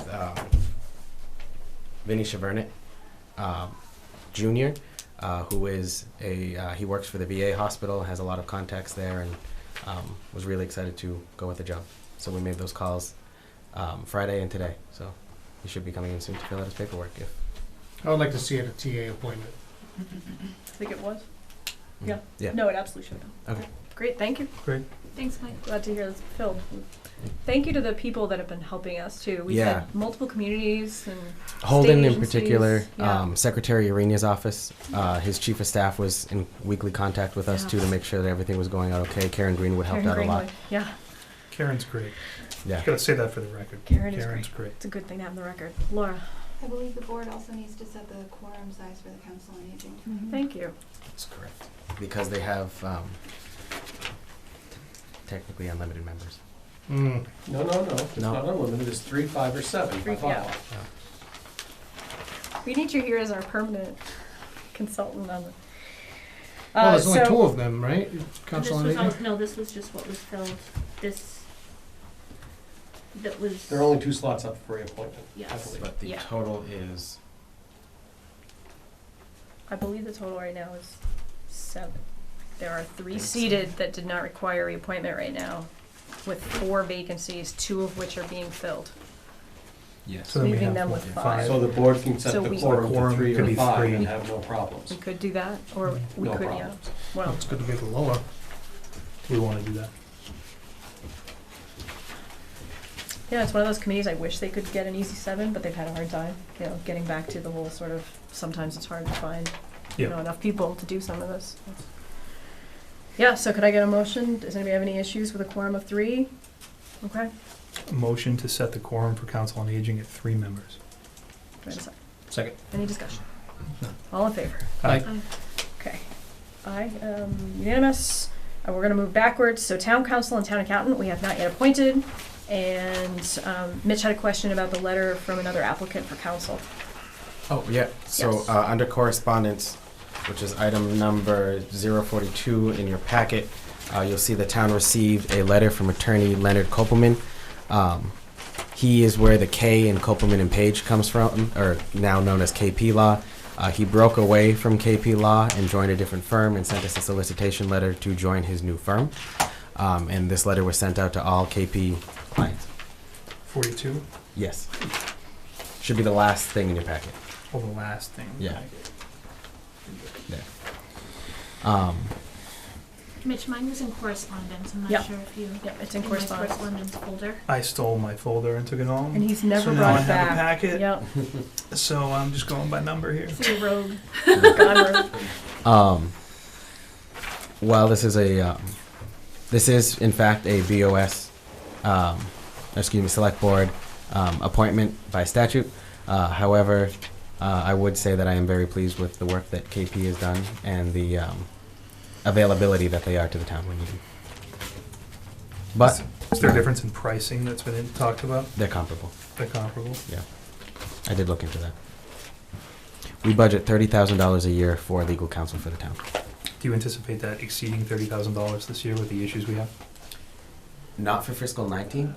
I think we're going to be okay there. It'll be close, but it'll be okay. Right, because it just ended. Yeah, What we'll about see what happens fiscal for 20? 20. Okay. Happy New Year. Happy New Year. So, does this appointment change us to Brooks and Durensis? So we technically have 2 applicants. We have KP Law and we have Brooks and Durensis. So the K from KP broke away and is now a partner at Brooks and Durensis. And sent a letter to all of his former clients saying that if you'd like to defect. join our firm. Yeah. So that is the letter that you received, but since it was addressed to the select board, it comes under correspondence for tonight's. Now, what does the existing KP law have to say about this? They probably haven't had a chance to respond. Right. Or they probably don't know about it. So we should- They've Should called we- us to let us know that they know about it and that they would like to remain our town council. And Should we have both of them in to talk to them? I mean, I kind of feel like Well, no, I mean, that's a serious, I mean, we have a municipal service here. I've heard from town meetings, several people complain about how they felt council carried forward, and I know that there were issues with the language we submitted to DOR, that got muddled, and now we have to go back to town meeting about it. Or we could delegate our town administrator to reach out and sit down with both of these people and come back with a recommendation to the board Sure. on what is in the town's best interest, instead of having the heads of 2 law firms come here and have to I think that might be fun. dance by the chair act. I would agree, I think that's appropriate too. Come back with a recommendation. for Through the us to- chair, we have someone that wants to comment. Yes. Madam Chairman, for the TA, are these both municipal functioning law firms that understand the municipal business? Yes, so KP Law is solely municipal. Brooks and Durensis is a general firm. However, Attorney Kopelman has received accolades and awards for his work in municipal law and only works in municipal law. So they do have the specialized attorneys there. It's just one has other areas of practice and KP is solely municipal law. So, who's our attorney at town meeting? Who's our- Lauren Goldberg. Lauren Goldberg. They, So going to Brooks, I'm gonna say Brooks and Dunn, Brooks and Durensis here, it's gonna cut the cord from the Lauren Goldbergs of what we used to, right? Yeah, So- we actually have several attorneys that work for the town. Our main attorney is Attorney David Jenkins. What they do is they assign you a point person, and then you go to that point person who then directs you out. So David's specialization is employment law. So he really only provides us direct advice when it's an employment-related issue. Amy Quessel is our zoning attorney. Sharon Everett is our land use attorney. Lauren Goldberg is our town meeting attorney. So these are all municipal specialized attorneys there, but we have 7 or 8 that work for the town. Yeah, we've worked with several others besides what you just named. From a historic perspective, K&P has not been our sole attorney, our sole firm for very long. We previously were with Paul Cranston, who was a single attorney based in Barry. His father was also town council back in the day, and Paul worked with the town for many years. There began to be a transition about 15 years ago where labor, at the very least, was being taken care of very specifically by K&P, and so we had engaged with them specifically just for that, and that's all that they were doing, and that's where David Jenkins came in. I will say, from my perspective, I don't have issues with KP. I mean, nobody's perfect. I've been very, very happy with KP's service. That even set aside, with how much transition this town has seen, particularly in the past 12 months, I would hate to give up even just David alone for the labor perspective. Despite the fact that this year we don't have any union negotiations, his historical knowledge of this town, or we have one, his historical knowledge of this town is valuable. I thought Lauren did a great job. Town meeting, kept it moving forward. I will say that this is the reason why KP Law recently changed their name to KP Law from Kopelman and Page Law Firm. K just stands for K. Yeah. So what is your recommendation, Mike? I'm open to talk to both. I mean, it's always good practice to shop. I do prefer KP, but.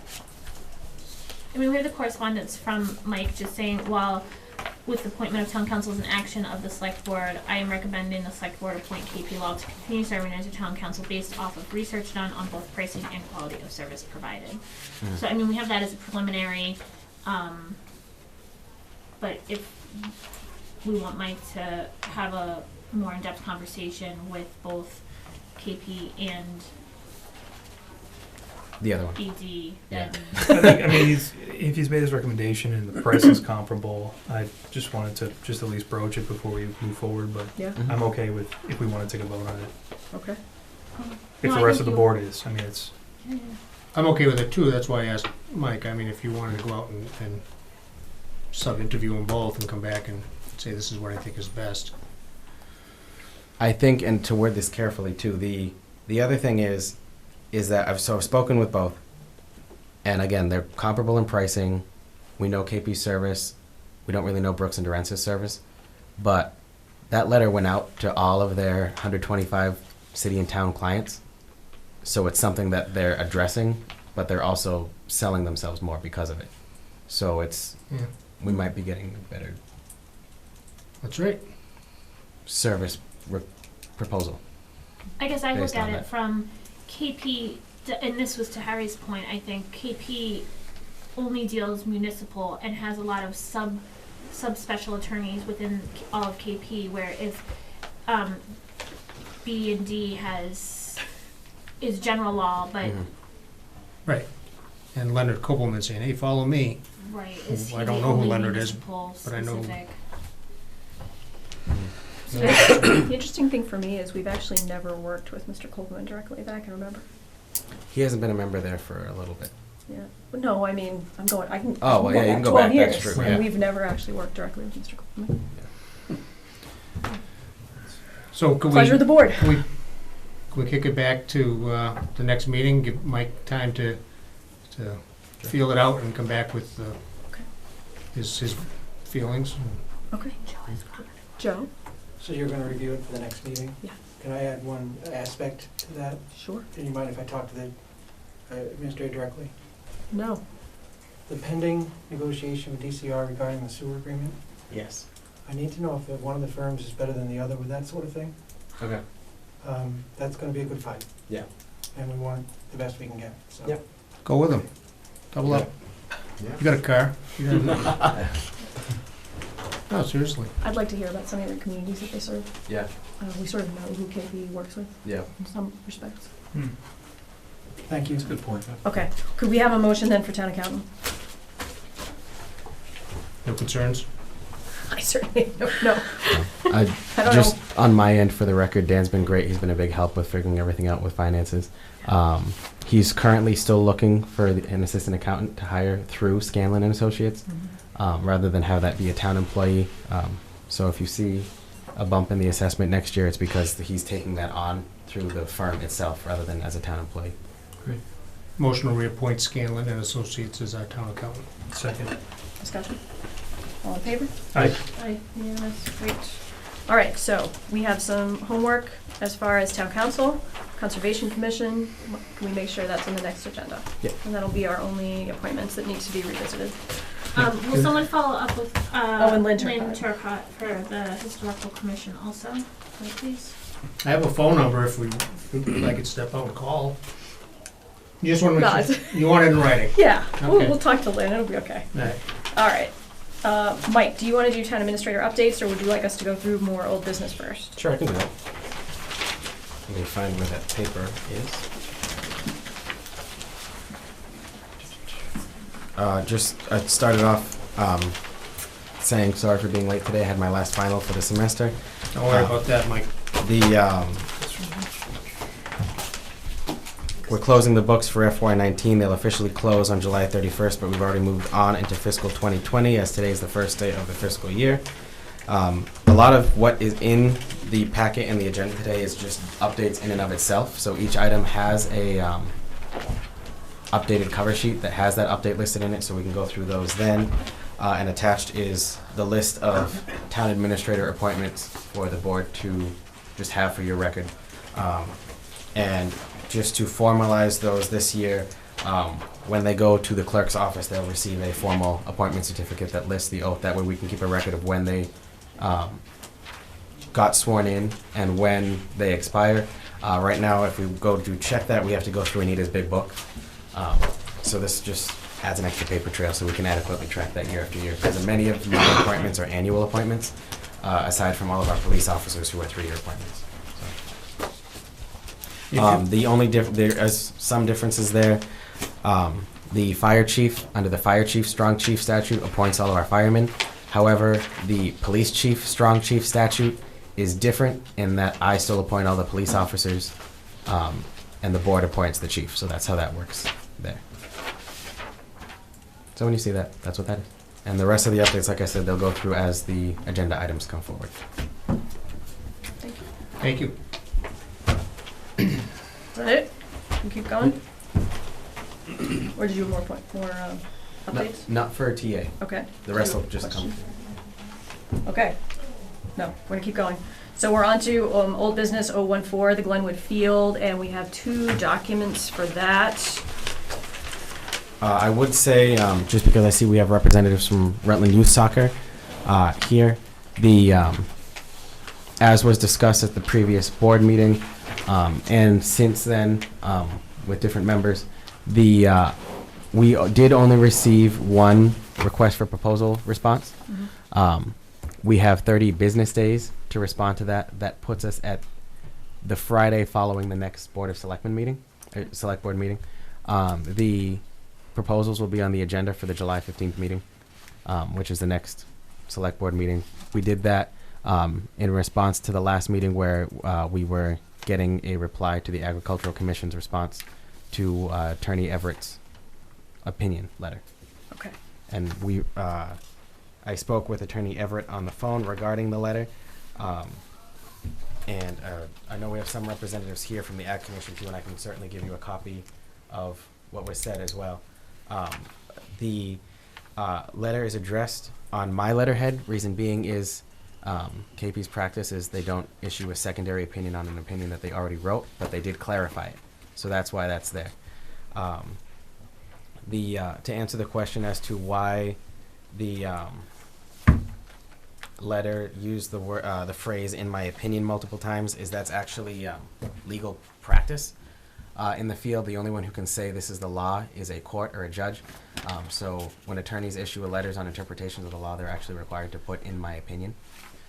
So that was the response to that. The response to receiving the approval from former DPW Superintendent Gary Kelleher to mow the fields, the response was that Verbal agreements and handshake agreements in the Commonwealth do not constitute an official approval. It has to be in writing by the town itself as represented by the administrator of the Board of Selectmen, not through the agents of the town that are employees or department heads.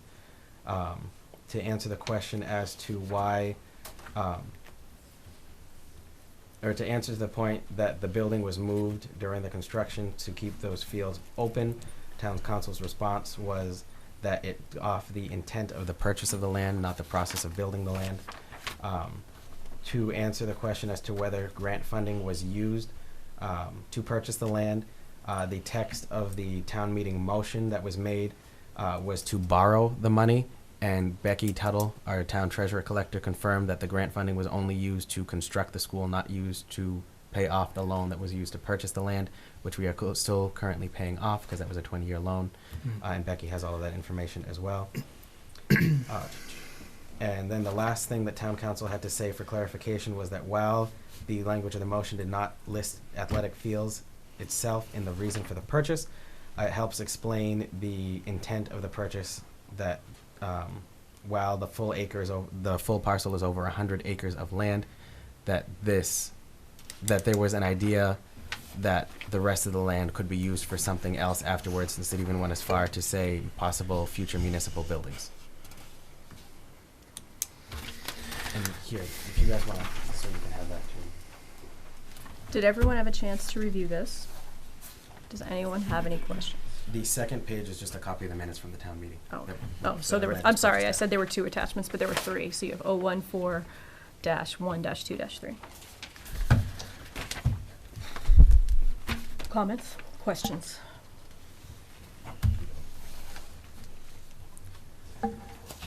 What's before the board? Is this just I think we've been trying to ensure that every bit of possible due diligence was being addressed. So I think this was one of those final pieces. Thank you, Mike, for reaching out again. Are there any further questions? I know Mike kind of ran through that list fairly quickly. We have in front of us I think the final, or maybe second to last correspondence from AgCom, as well as correspondence from you dated tonight regarding Glenwood. Deb dated June 18th. There's the letter that was forwarded to town council from Yep. the Ag Commission. That's what they have up here Yep. too as well. quick question? Yes. So, the opinion, in my opinion, from the town council dated July 1st, did they get a copy of Mrs. Carlson's Yes. email to the board? So, Yes. so this opinion It's is in response. in response and taken specifically to this email? Correct. Okay.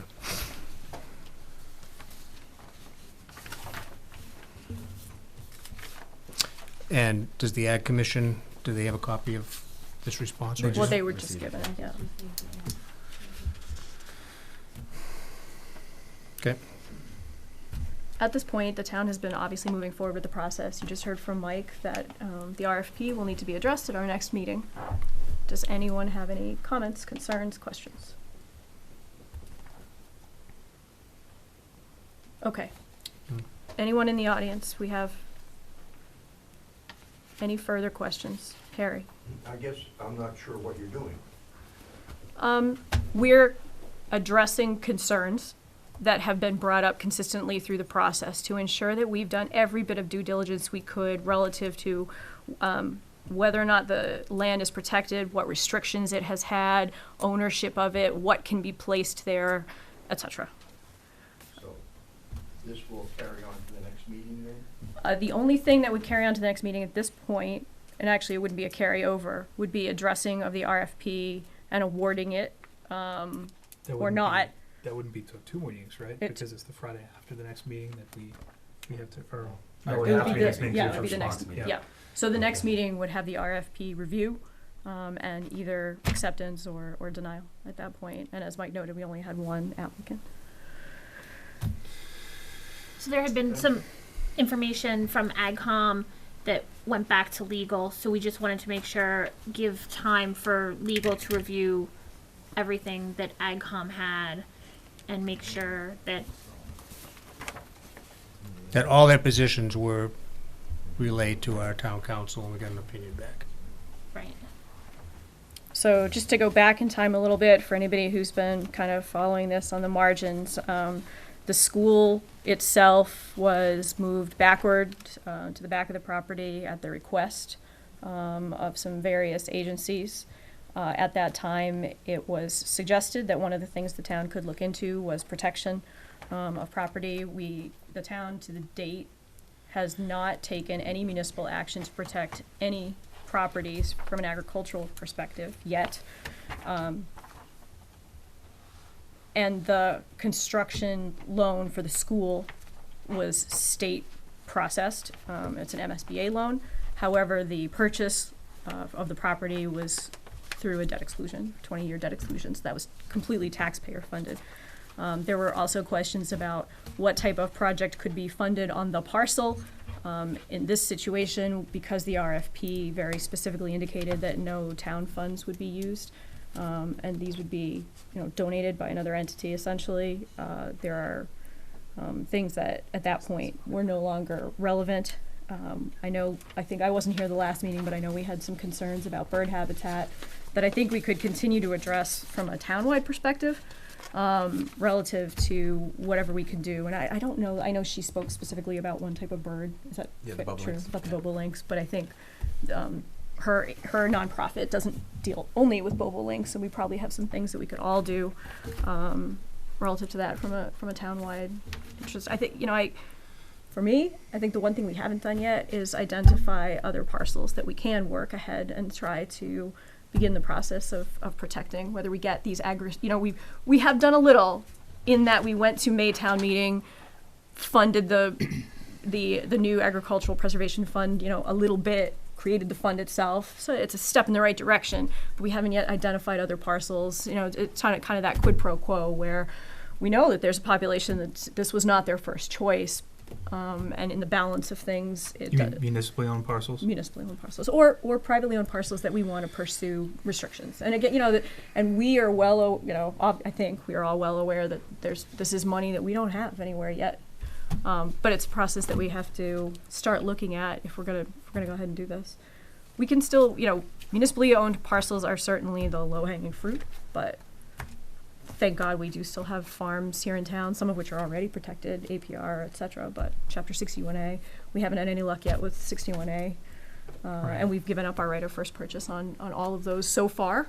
But, who knows when the next one's going to come up, and are we going to be ready for it? Can we look into if restrictions impact adversely property values on privately owned properties? If municipal restrictions? Yeah, sure. Because that would be my concern with that process. Yeah. That might be something with the upcoming CMRPC grants that they're looking for, the financial aspect of growth.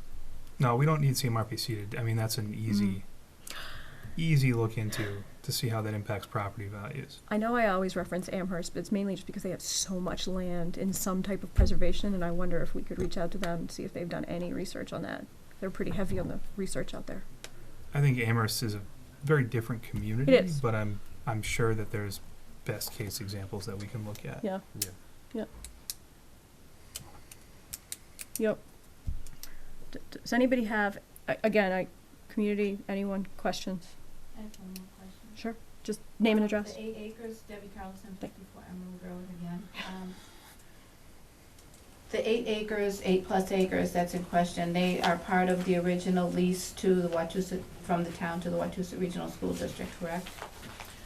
Not anymore. What do we lease to what parcel up there is leased to the district? Right, so there are attachments to the Wachusett Regional District, and they're straight maps, and that actually was handled in the RFP creation process. So the district went through the process of going back to the school committee to ensure that that one piece that we were about to essentially take municipal ownership over would no longer be part of the lease.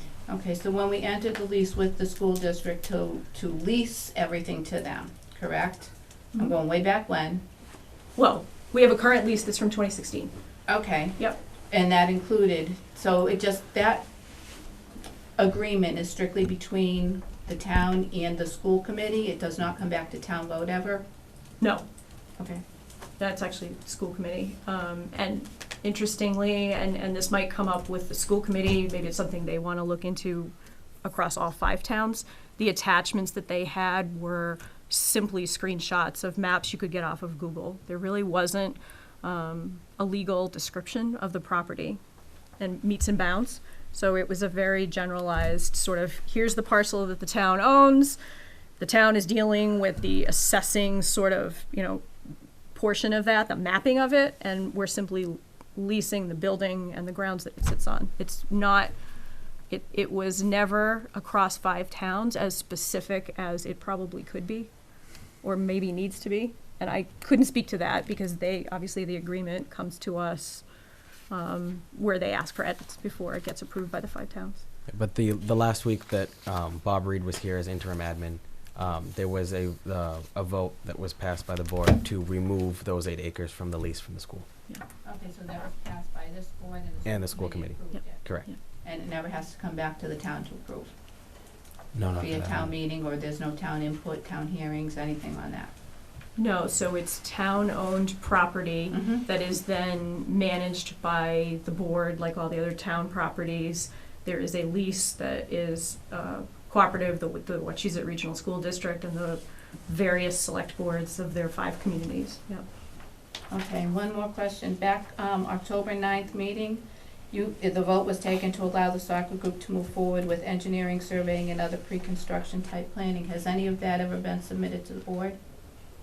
No, we're still in the RFP process. We haven't even awarded this to anybody. So this type of information will not even be provided to you until the RFP is awarded? No, as part of the RFP review process, I would imagine that information would be included, and then everyone would have a chance to take a look and review that information. Thank you. I think, Deb, you had one other concern, and I share it with you. I assume it was an agricultural commission concern, and it was about allowing school children, and you indicate school children will not be allowed on these fields unless they play through Rutland Youth Soccer. That would be a concern of mine as well. There would be no point in putting soccer fields on a school property if the school children can't use those fields sometimes. And I'm sure, just like Marsh Field, we will go through a process where that gets worked out. Because I know very specifically in the beginning it was mentioned that there would be, like chain link fence around it. Because they're putting a ton of money into turf, whatever. Yeah, if you've watched us discussing Marsh Field lease, which is, on our thing tonight, it was something there as well. It's a real concern, and I agree with you on that. But then it's privatization of public land. Well, that'd be a lease. As is Marsh Field. Exactly. Yeah. Exactly. I think in a perfect world, if the town had millions of dollars, we would be in a different position relative to the ability to construct our own fields, and we're not in that position. So when we talk about donated funds and privatization to a point, although the town will continue to own and manage that land, and there will be a lease just like with Marsh, it might be, and maybe hopefully not forever, and certainly not for all communities, but for this community, a good option for us in the face of not being able to afford to do some of these things ourselves. Yes. Through the chair. So if I'm to understand that developing the RFP will go through I won't say the final, but the initial process to where it will be presented to the town for discussion in approximately 2 meetings? Is that what I'm hearing, or what? The board is going to discuss the single RFP that was presented, that was submitted in 2 weeks. We have a deadline to respond to the RFP, whether affirmatively or not, within 30 days of receipt of it. And that will be done at an open meeting? Oh, yeah. Oh, yeah. Okay. Yeah, it's required to. Yeah. Okay. Sorry, I shouldn't. Next Okay. meeting. Okay. Comments? Hi. Name and address. Ken Lebetkin, 62 Wheeler Road, Vice President of Rutland Youth Soccer. Just to address the previous comments, I'm not sure where the fear of not allowing other groups than Rutland Youth Soccer to use the land, if awarded the RFP, has come from. I don't believe that's ever been a discussion on our end. I believe, I think that, again, that would be part of the lease discussions. Our only concern, obviously, would be insurance issues if somebody got hurt and not part of our program, but to this time, there's been no discussions about not allowing anyone to, other than Rutland Soccer, to use land if awarded and move forward. That was from the initial presentation back from Sean McLaughlin, where it was mentioned that the purpose would be exclusive use for Rutland youth soccer, and recognizing that you since stepped it back. But that was from the initial discussion before the board a year ago, maybe. Well, it was Sean McLaughlin, 175 Barry Benson Road. In lieu of that, we discussed about, it was, the RFP would be exclusively for Rutland youth soccer if we were awarded it, but the schools would be using the facilities as well as the parking. So it evolved. And that was discussed in that meeting as well, because we were developing parking for the situation that is there for emergency vehicles to get down the road and everything. That was discussed. So that's where that came from. Nothing official. Can I ask members of the AgCom individually, is there something you'd like us to do moving forward relative to identification of properties? Again, in that quid pro quo, we're losing 8 acres of what had been hayed, and finding another location. It's not a simple swap of 8 acres for 8 acres. True. Okay, what we're dealing with is prime soil. Mm-hmm. Okay, so you can't compare apples and oranges. So to find another area with that same quality soil, and you have to understand the soil has been soil tested. It's also been maintained to state standards for many years to keep it as, you know, the quality that it is. Mm-hmm. You know, somebody brought up a while back at one of our meetings, people don't look at hay the same way they would look at if there was, you know, 8 acres and an acre was devoted to corn and an acre was devoted to blueberries and an acre devoted to tomatoes and cucumbers and whatever. And all those were harvested and brought over to the senior center for a great big farmer's market. People look very differently on that type of agriculture versus a hay field, but it's all agriculture. It's all agriculture. Is there a possibility that there are any neighboring properties that would have similar soils? And I don't know that we necessarily own them either, but is that Are you talking about the house in between the school and the community center? No, I don't think there's enough land there. That's a small. I also don't think that's designated prime soil either. I'd have to check the maps. Well, yeah. No, we have a lot of work to do. A lot of the prime soils are on private houses now. They are, okay. Yeah, we've looked at the map there. And then as far as, I'm a little afraid to bring this up, as far as the birds go, and I know Ware River, Ware River Nature Club. Nature Club, thank you. Nature Club, yeah. Have reached out to us in the past. Correct. Reached out to you. Is there anything you'd like to do with us as far as identifying habitats like that? I know what they are asking relative to that particular bird, the bobolink, is very difficult for a farmer. I mean, look at the weather we've had this spring. I saw your trucks out hanging on the first, those couple of good days and trying to get those trucks in and keep them dry. Right? So I get it. This has been a challenge. In situations, they do approach individual farmers, Yeah. but I think what they like to do is when it's a town-owned property, Yeah. when a town issues an RFP to put in some type of a habitat-friendly plan for haying. So this is something, if the board wants to address this, we're gonna have to look at when we see the RFP and we see the maps, as far as whether or not there's still some appropriate land for habitat, again, considering the entire parcel, sort of that that travels over to the community center. But that's just one piece of this, yeah. I mean, I just want to be careful because I know it was brought up during our planning meeting about the potential of acquiring private property for this purpose, and I know that it was just mentioned that a lot of prime soil is on private property, and I don't want the select board to get in the business of either taking through eminent domain or talking about acquiring people's homes that may or may not have once been farms. I think that's unfair to the folks that live there that may be watching this that might be terrified of that proposition. Yeah, just to clarify, I in no way had any intent on eminent domain, and I don't know the framework, and just so everybody knows, what we're talking about is if anybody goes in that area on Glenwood Road, there is the large school parcel There is next door to it, the community center parcel. We own the land behind that. It goes back in a kind of a triangular shape. There's a single house that sits there, and it's entirely possible that it would be a good thing for the town to, own that parcel in its entirety. However, I have no The sense. homeowner contacted me after that. Well, I was very I- upset Okay, well, about that conversation was had without broaching her at least beforehand. I would never want to approach a homeowner privately and say, hey, think the town, I felt like that was a conversation that needed to be had formally, and there might be nothing we can do, Well, there shouldn't be. It's private property. But it might be something where the town commits to wanting to get in the process if it goes on the market. There were options But that that we could affects have. the value of the property. If the town has right of first refusal. No, not right of that's first refusal. What if the town gets into the open, right? The town. Land banking, we want to be, Nope, we nope. want to see, you're just taking property off the tax roll. I don't think we would be the first town to purchase a home because it's in a location that we, Right. like. I don't think we'd be breaking new ground there, no pun intended. And again, I didn't know the framework of it. Considering what the parcel looks like, maybe it was worth a conversation. It might not be. I think And it that might this not be for was- us.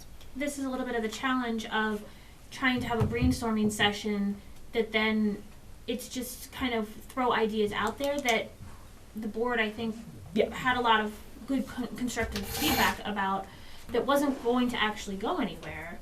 But then it gets back to, in this case, homeowner, but just across the board, an interested or a person or an individual or an organization that conversation was about, and it was really just kind of a brainstorming idea. So I think that's Right. I mean, I understand that, but seizing private property isn't a brainstorming idea. That's Again, nobody said to seize private property. Okay. This might end up with something where a board or a future board commits to a list of properties that it's interested in, and some of the monies that ultimately end up getting collected from whatever go towards that. It may well be a discussion for another board in 50 years. I have no idea. It's just so we're off topic from what we were talking about, but that's Through the chair, sure. Just to let you know, I'm really upset to hear that because that was Eddie Hendricks. He owned that property, he hated it, and had the farm there and everything else.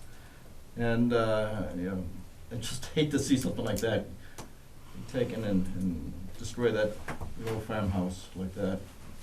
Wait, are you talking about That old farmhouse you were just talking about right then and there? I don't know that anybody talked about knocking it down.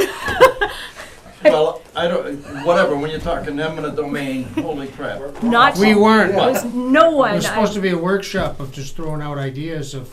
Well, that's one idea that hopefully will get buried. I absolutely was never, It ever. actually was trying- mentioned at a public meeting, I actually recall the talk, and it was mentioned at a public meeting, so if the homeowner heard it, they could very well have heard it through that.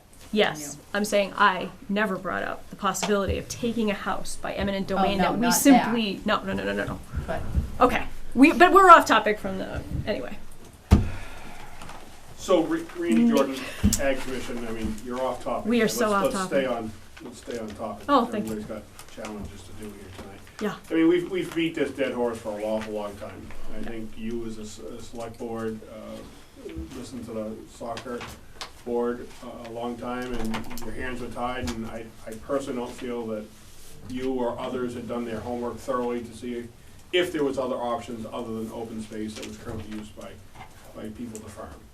Here nor there, the motion was to say, to allow the soccer to move forward and go in the right direction. You had a public hearing over here, you had 8 different letters of people of concerns. In my opinion, you didn't listen to them thoroughly, and if there was 8 other concerns on putting up a fire station in the wrong spot, things would have been different, okay? We're past that. You've asked for RFP, you've gone to that, do it. We, the Ag Commission, have given you some things to think about. Not that we're opposed to soccer, we're looking out for the well interest of the town, truly is the board. With Article 97 and other concerns that we've had, I think we're genuine looking out for the well-being of the town. We're not out to crush the soccer program at all. I mean, we're together. We believe we all have to work together. But you can't sit here in all honesty and say, hey, what do we want to do about other ideas? You know, there's 35 town-owned properties that everybody's seen the list. Dickie's walked in a lot of woods to see a lot of things. I just think you got to get, you if you guys can sleep at night with making the decision to allow the kids to do the soccer there, and you taken the Ag Commission's concerns and said, hey, thanks for the concerns, but we're able to live with our decision, then just let's move forward. Let's do something in the forward direction. I mean, I don't agree with soccer just because of our concerns at the Ag Commission, but I'm pro-soccer. I understand there was other hay fields in town offered to you that weren't at the school to be used as a soccer field. That we know that firsthand because the gentleman came and spoke to us at the thing. But you know, we're not here to talk about that either. We're here to talk about what is in front of you today. So, Comments? I can only speak for myself, Randy. I can honestly say, you know, sleeping at night, I don't sleep well. For me, this was a weighing pros and cons. It was never going to be perfect, and it certainly wasn't black and white. It was really gray. What I can say to you is there are probably now more people in town who only drive by that property and see a school. It's been a school now for 14 years, and it's all they see. And it is contiguous with the community center. And those things, that location, the accessibility, the fact that the project as discussed thus far, and it hasn't been awarded to anybody yet, but as discussed thus far, would improve some things that are already issues at the school for us relative to parking and some of the bigger events. That includes town meetings where we have some safety issues with the roadway and things like that and lack of parking. I had to weigh all those things. And I guess one of the other things I had to weigh was the fact that financially, much as we all know, and much as it's been in the master plan for many, many years, that we need more playing fields overall, it is very clear that in this community, it is the nonprofits that have to step up and bear the financial burden of that. And so offered that opportunity, and as a general rule of thumb, you know, this and any other situation, it's really hard for me to look a big, very big gift horse like that in the mouth and not take that as a pretty big check mark in the pro column. But I hear you. But the town doesn't make any money off. I mean, you have the opportunity to use the fields and keep our kids off the street playing soccer. I get that. But the town as a whole is probably going to cost them money in one way or another, to a small percentage, to have these fields on our field. If Randy Jordan went and put up a sports complex for soccer fields like they do in... Are you volunteering? Can we get that done? I can have it done next week if you want. But, you know, like they have over there in Lancaster and have all the sports, I mean, that's a money-making thing for a private entity or a soccer association. I mean, that's a business over there. I mean, it's different. So, I mean, you sit there and weigh your options. I hear what you're saying, but have you weighed them all? That's all. You've... Yeah. I mean, again... And we still have to talk, let's be clear here too, we still have to talk about the RFP as it's presented in public meeting. Yeah. Everyone's going to get a chance to look at it. Maybe some of those concerns will be addressed. Obviously, it's tough. I think everyone on this board has a connection to and appreciates the work that you all do. But it's also tough because with the youth programming, there's so many long-term benefits to that. And if the town can't incur the cost themselves to develop it, then it's kind of like we have to rely sometimes on, you know, the charity of others to get this stuff up and running. So it's a hard decision. I mean, if you'd like to talk about your RFP, I mean, we, the Ag Commission, asked to help be part of the RFP being written. And, you know, that could have been written a little bit different. Or, yes. You know, in regards to, you know, the soccer, doing something to educate people about the farmland that was here, or the farmers having a farmer's market, or something like that. You know, I mean, you wrote it so could we specific incorporate that? Yeah. I mean, is that something that we can incorporate, even if it's not in the response? Could we work to incorporate that? What I'm saying is the RFP, we specifically asked to be part of that, you know, in regards to doing something, or, you know, take some of their profits from the food booth and put it over toward, you know, preserving farmland in the future, or something like that. But yet, you wrote it so specific just to play soccer. I mean, we couldn't even bid on it as an Ag Commission to have a fair there, or, you know, a rugby league or something like that. Passive recreation, right? What's that? Passive recreation that wouldn't destroy the hayfield, you know? You know, that's all. I mean, I'm disappointed in some of the communication that has happened back and forth from the Ag Commission to the board. Again, not soccer. We're not we're beating these guys up. I just think we, a commission that you guys have appointed, could have had a little bit more influence on accomplishing goals together on this. That just, So nothing's, to Mitch's point, nothing's been awarded, shovels have not hit the ground. Is the AgCom in a position to send us one more letter with some recommendations moving forward about how we can mitigate some of these concerns with what this ends up looking like? The bubble links are still safe, by the way, so. Well, sort of. They have to Sort of. cross the street, and it's not ideal, and I Provide options. Yeah. Spell it out. Harry. Yeah. I just want to bring, one thing that several years ago, in Rutland Heights property, and this may be an issue at a town meeting if this goes forward, several years ago, we have business that wanted to move into Rutland Heights. And it got shut down in a town meeting because everybody said, why should we give land away for X price when I can't even buy that, to buy a house for that price, and we're giving it to a business? There were many, many comments. If you go back and look at the town meeting report, there were many comments about that. So I just want to kind of clarify that, 8 acres in this town, you put a price on it.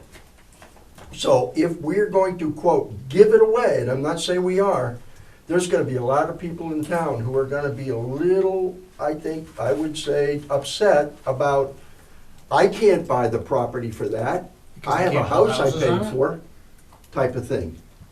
And again, I don't know what your RFP is. I'm going back to a town meeting where we had a business that wanted to come in here, and we paid like $560,000 or something for the property, and we were gonna sell them the land for like 180 or something. Everybody was up in arms about that. Harry, it can get so much worse than that. Christopher Heights, and Skip will remember, wanted a buy-in from the town of $1 million to Right. come here. So it can get so much worse than that. I think we would probably be better off likening this to stick with Marsh Field, where we are allowing a private entity to manage that property for us. They've done it better than we ever could in the past 40-odd years.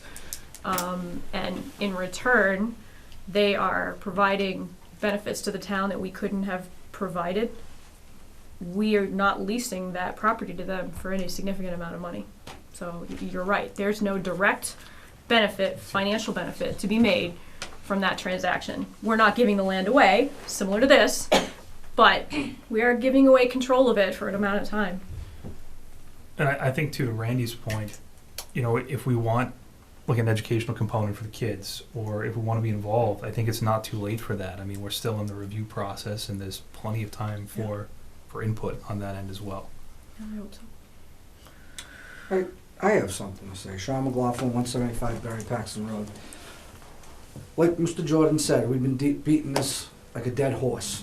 This has been going on for years. 1983, they've been trying to get soccer fields in this town. Time's up, people. It's time to do it. We had a town meeting. The townspeople voted on this. If you're not going to allow the RFP to stand and for the soccer community to go forward, then what is the sense of having the growth management? That was voted on by the town. Are you gonna nix that? We gotta stop. It was voted on by the town people. We've been going through this for a period of time. Like I said, back in 1983, they've been trying to do soccer fields in this town. So we need to I'm shocked move to hear forward. that soccer's been in America since 1983. Yeah. Well, yeah. The townspeople have been, they've been trying to get money and trying to develop soccer fields for years. Yeah. And this year and last year, the soccer program that they had, it was diminished with all the weather, because the fields that this town operates can't handle them. Right. Honestly, the fields are terrible, and it's not the board's problem. It's not the DPW's problem. It's not good. I mean, Rutland Youth Soccer spent a lot of money last year alone just to try to work on the Central Tree Field in just an area because it's so bad.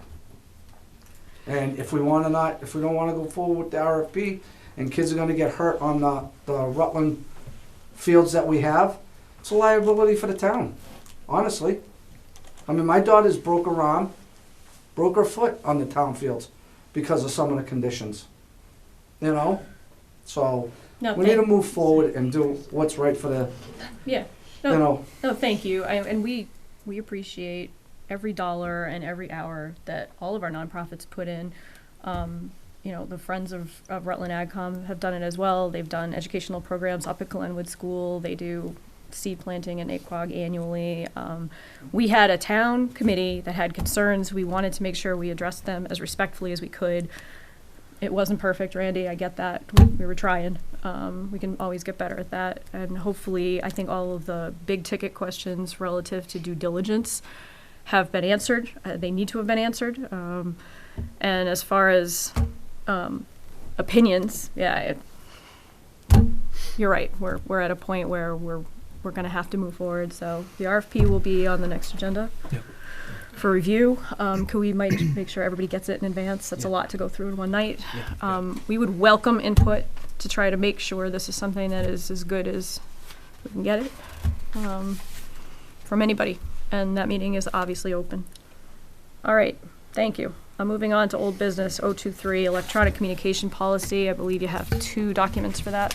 There's 2? just an update 1. here. No, there's actually 2, 3, 4.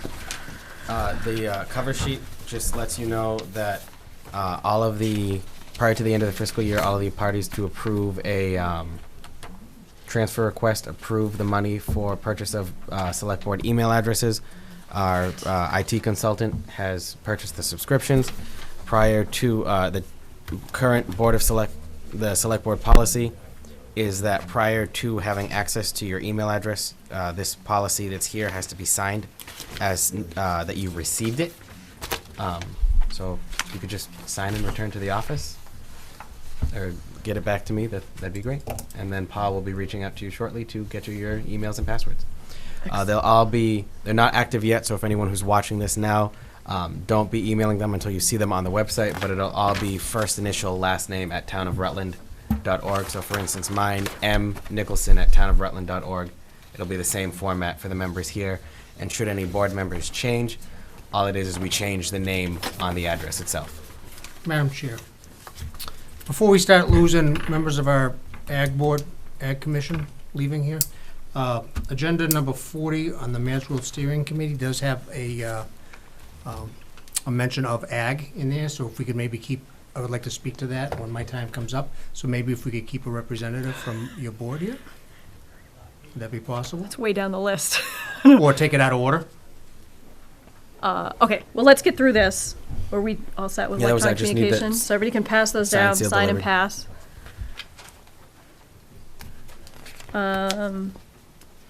All right, do you want to do just that portion that affects them, and then we'll come back to you? Yeah, I was just gonna give a brief of last week's meeting in there, but there is an item specific to AgCom that I wanted to. Let's just do that item for now. Okay.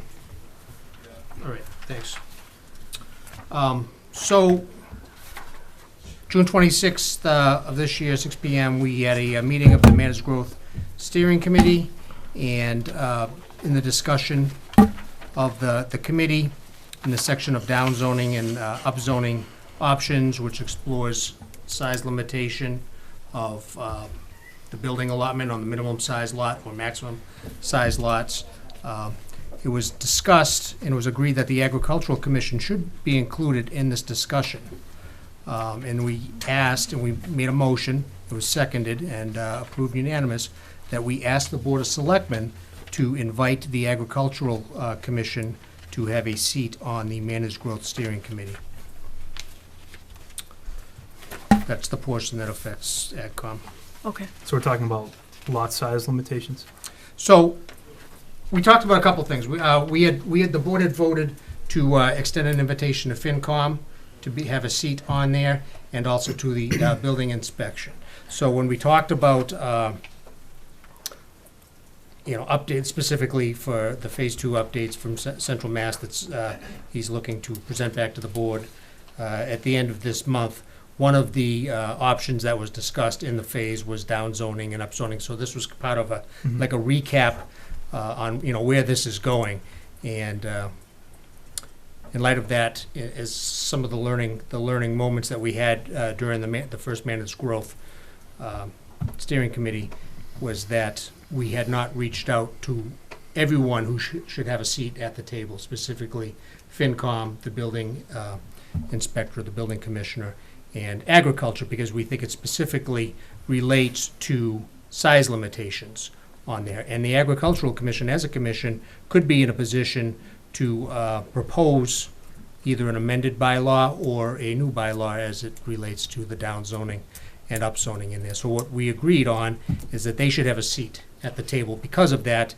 But this is an ad hoc committee that is appointed by the Board of Selectmen. So the motion was made at our subcommittee to specifically ask the board here to extend an invitation to the AgCom to see if they would like a seat on the Managed Growth Steering Committee. Is there anyone that serves currently on the Managed Growth Steering Committee that has an interest in the private business of developing properties, either home builders or anybody else that would be impacted by some of these issues?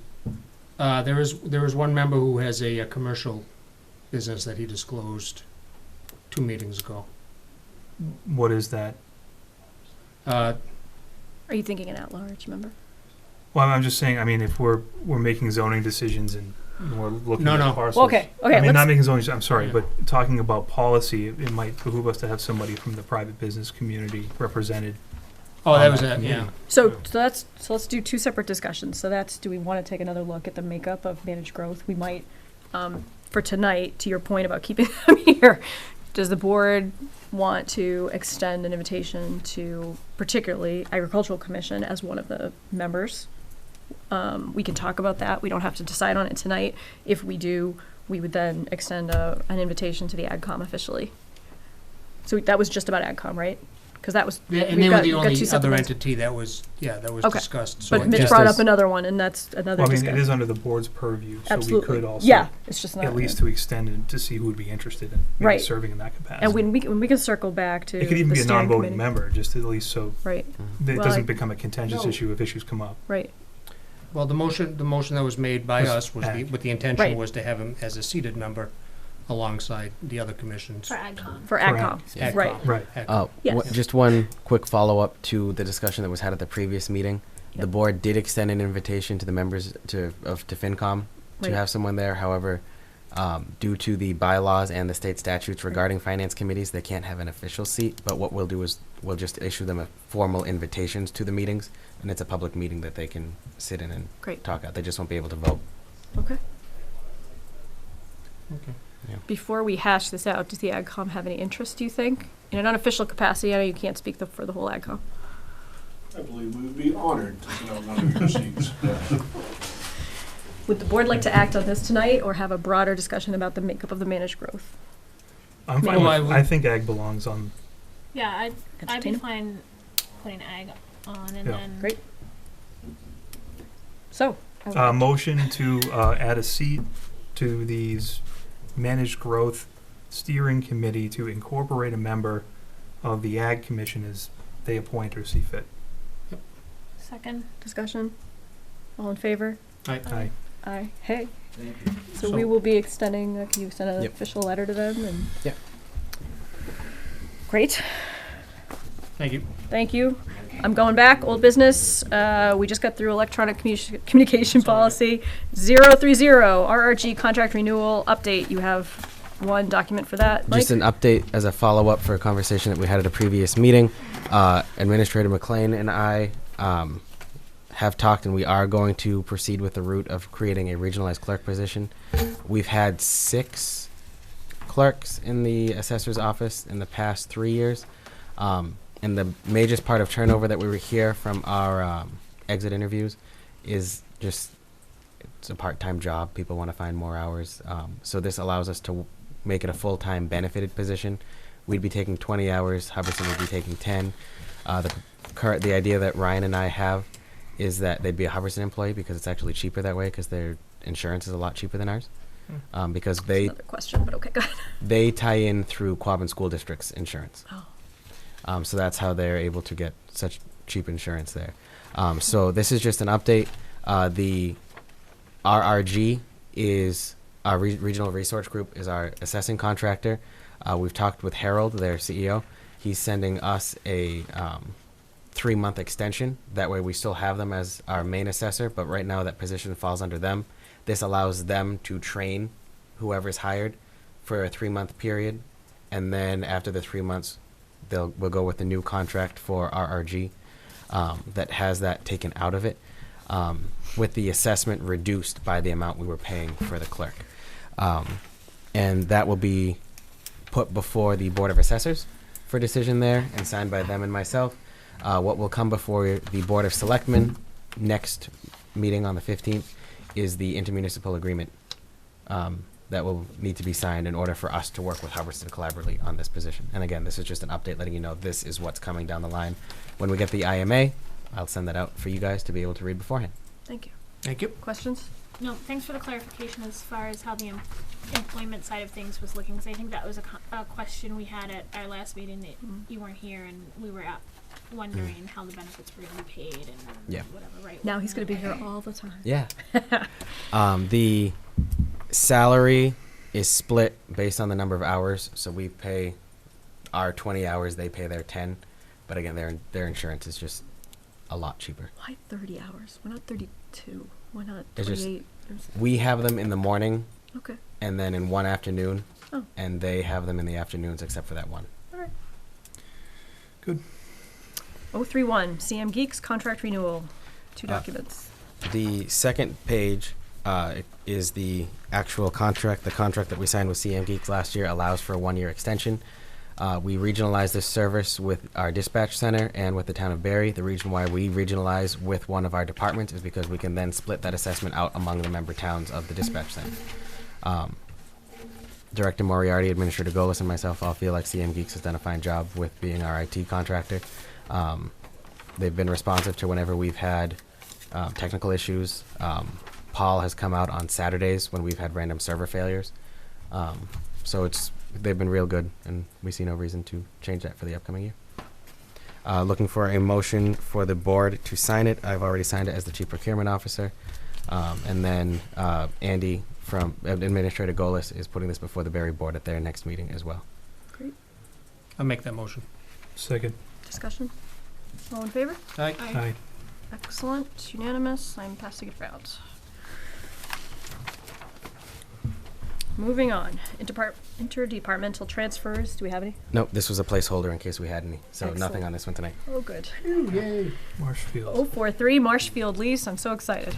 I'm going to explain the cover sheet and then the two attachments that you have with Okay. that here. The cover sheet explains that representatives from Rutland Baseball and Softball and myself met regarding the two concerns that the board had the last time they came before the board.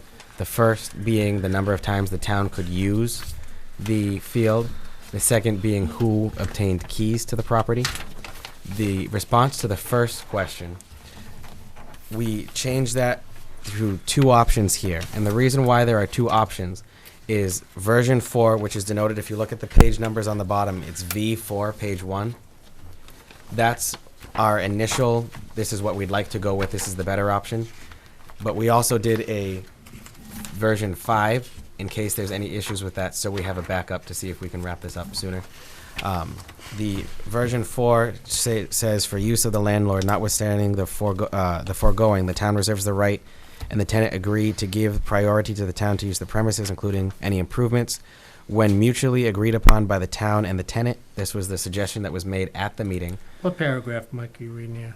If you go to the lease agreement itself, it is on page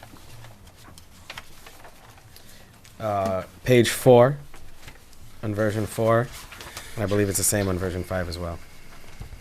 Hold on. Actually, it's, V4, page 4, C, Number used C. by a landlord. Yep. Capital C. So what this changed is it changed the language that was originally 3 times per calendar year to when mutually agreed upon by the town and the tenant.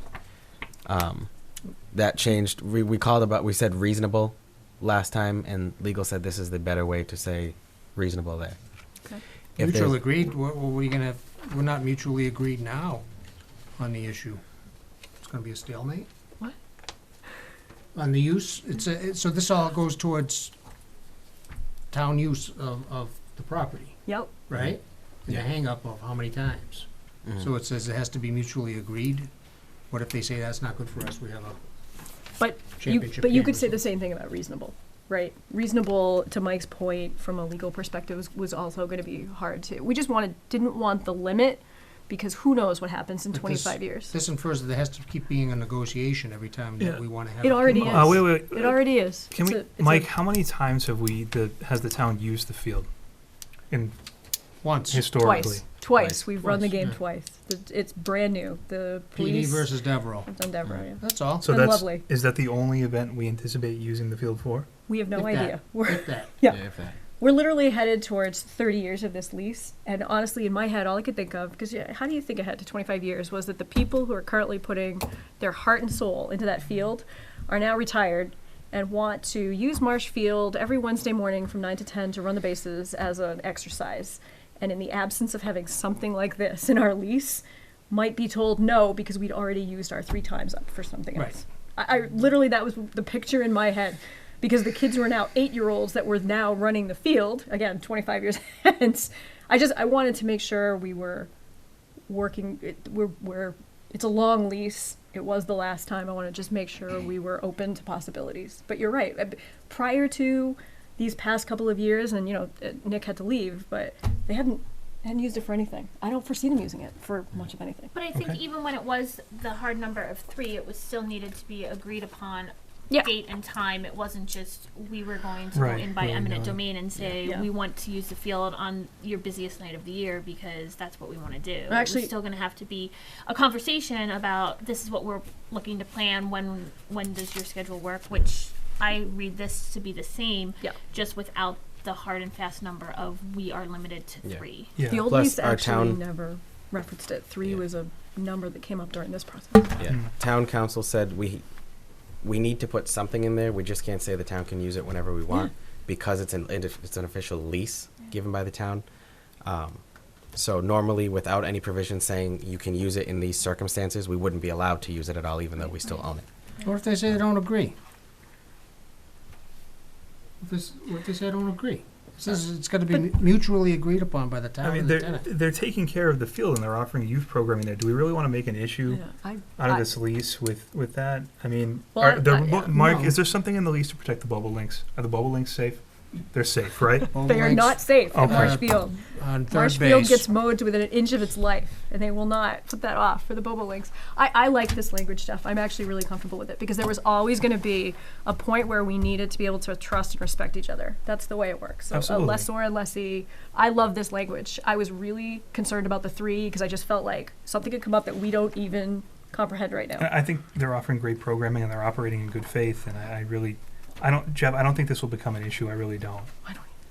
I'm happy I with did, this. Jeff, to answer your question too, as because it's that falls under the same thing, at least according to our legal counsel, that we have to put something in there that says these are the circumstances when we can use it, because once we sign the lease with them, they're considered the custodians of the property, even though the town owns it. Yep. Right. So like we can't just go into the schools whenever we want. We Yeah. can't. We Unless have a we're looking for whole. bubble links. We have a whole use agreement on the Well, school. soccer. Does the soccer want the field? No? You don't want to play at Marsh Field? They leave? Oh my gosh.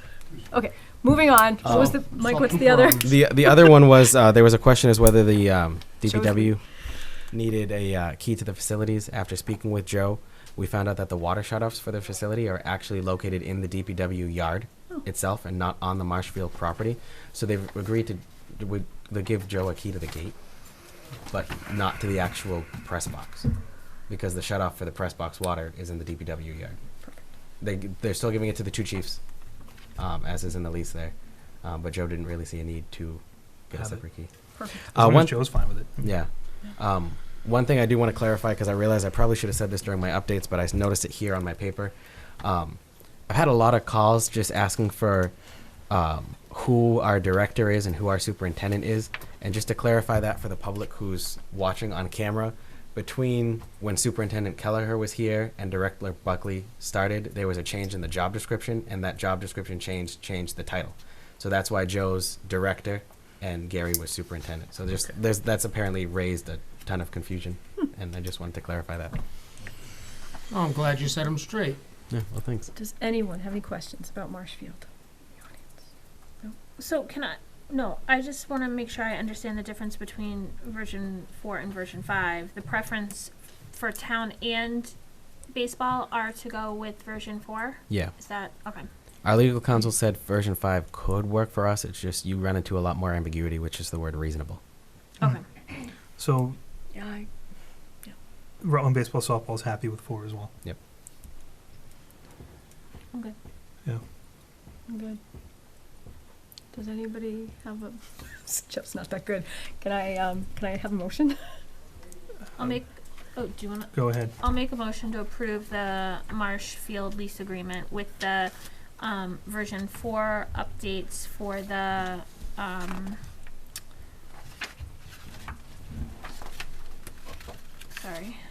the use by landlord portion, and with the addition that Director Buckley will not have a key to the press box in the buildings. Is there a second? Second. Is there any more discussion? Oh, you said the addition that what? Director Buckley would Will Will not. not have the not have a keys key. to Well, the that's building. that's already in the That's lease. right, Right. right. But that was one of the other questions that we Okay. had in the previous board was Yeah. that whether or not he needed a key. Joe's good. Yeah? Good. Second. Excellent. Second. Is there any more? All in favor? Aye. Aye. Aye. Unanimous.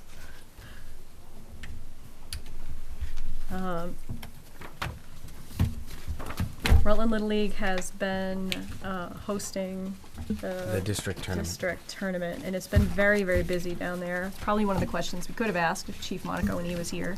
I think they've done the best they could in non-ideal circumstances relative to parking. I mean, it's been a little rough at times. If anybody's driving up that way, it's busy. Yeah.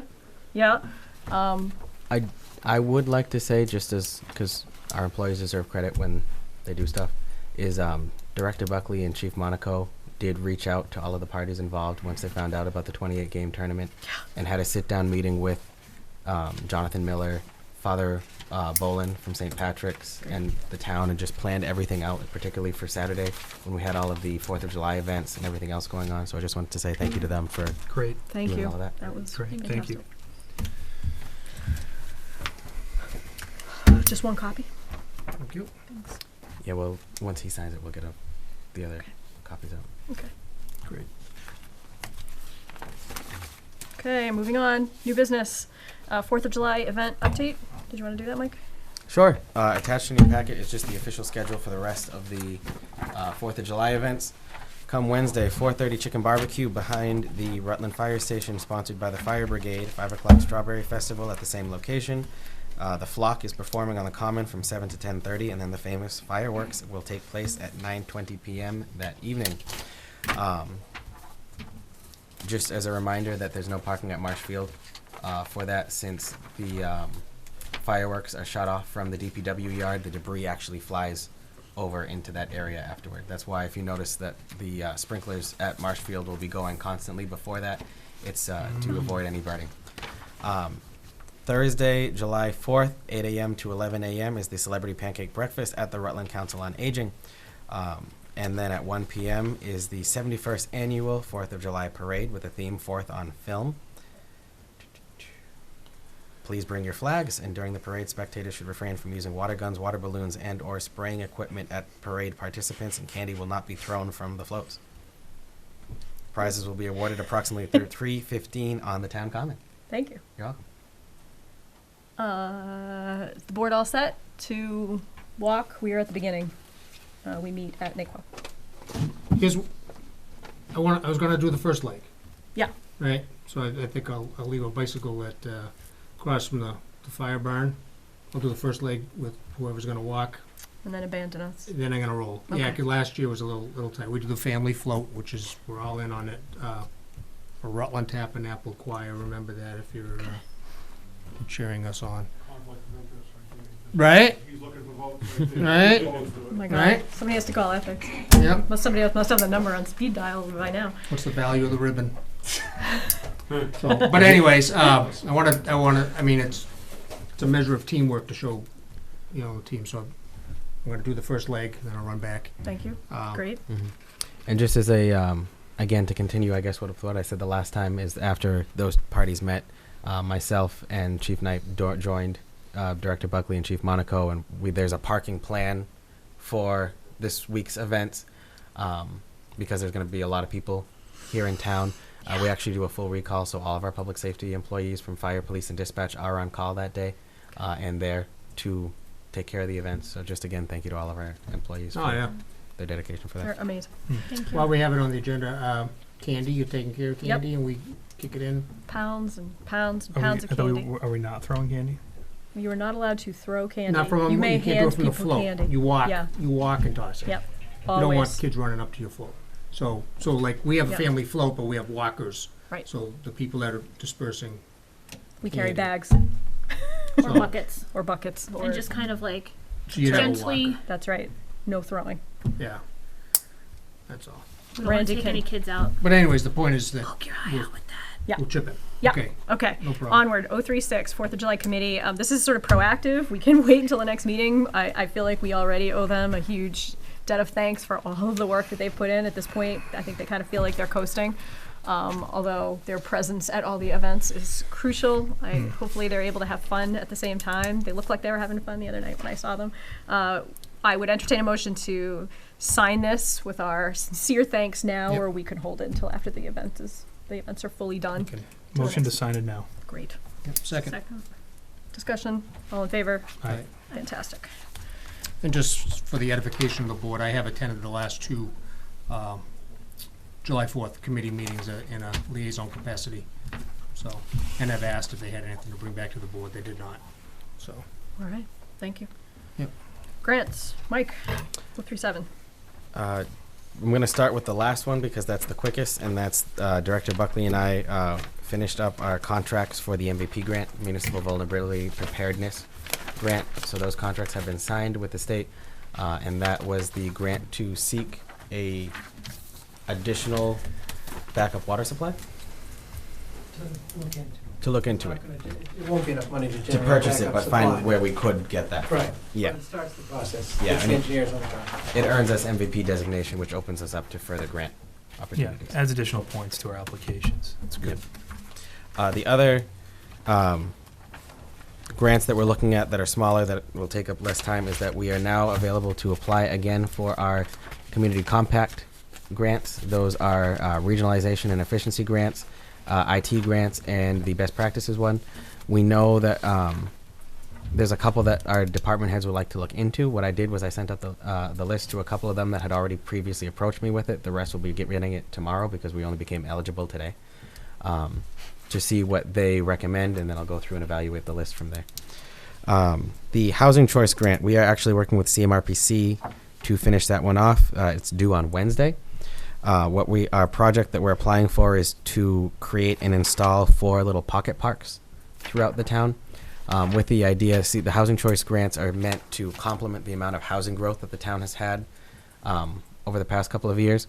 So the idea that was put forward was we've had so much growth and so many new families come in that there's not that many places that kids can just leave their house and walk to for something outside, like a swing set, a slide or something. So we actually have parcels that the town already owns that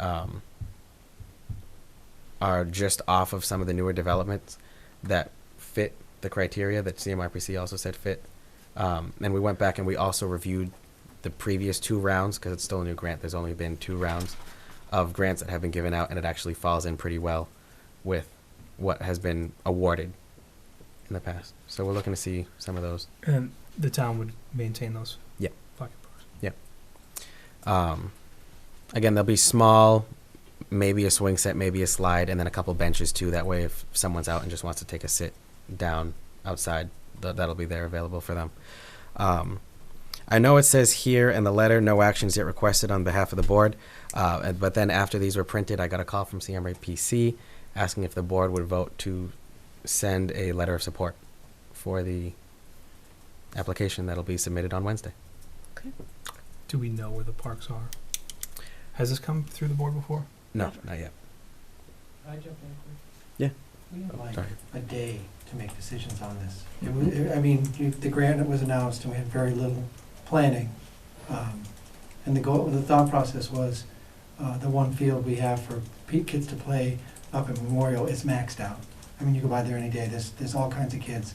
And when you look at it, you say, well, okay, you've had all this housing, but you really haven't left enough recreation. So that's how this was generated. I guess my question is, are any of these parks and places that perhaps Ag Commission would find? No, they're small parcels. Okay. I don't think Yeah. anything, no, Just making sure we're not taking away. no, less than a half an acre type of thing. It's small, very I small. wouldn't even go that big. And I thought we talked about one of them being skateboard. Possibly, that's gonna be one of the, I wouldn't, that's next year's park grant application, we think.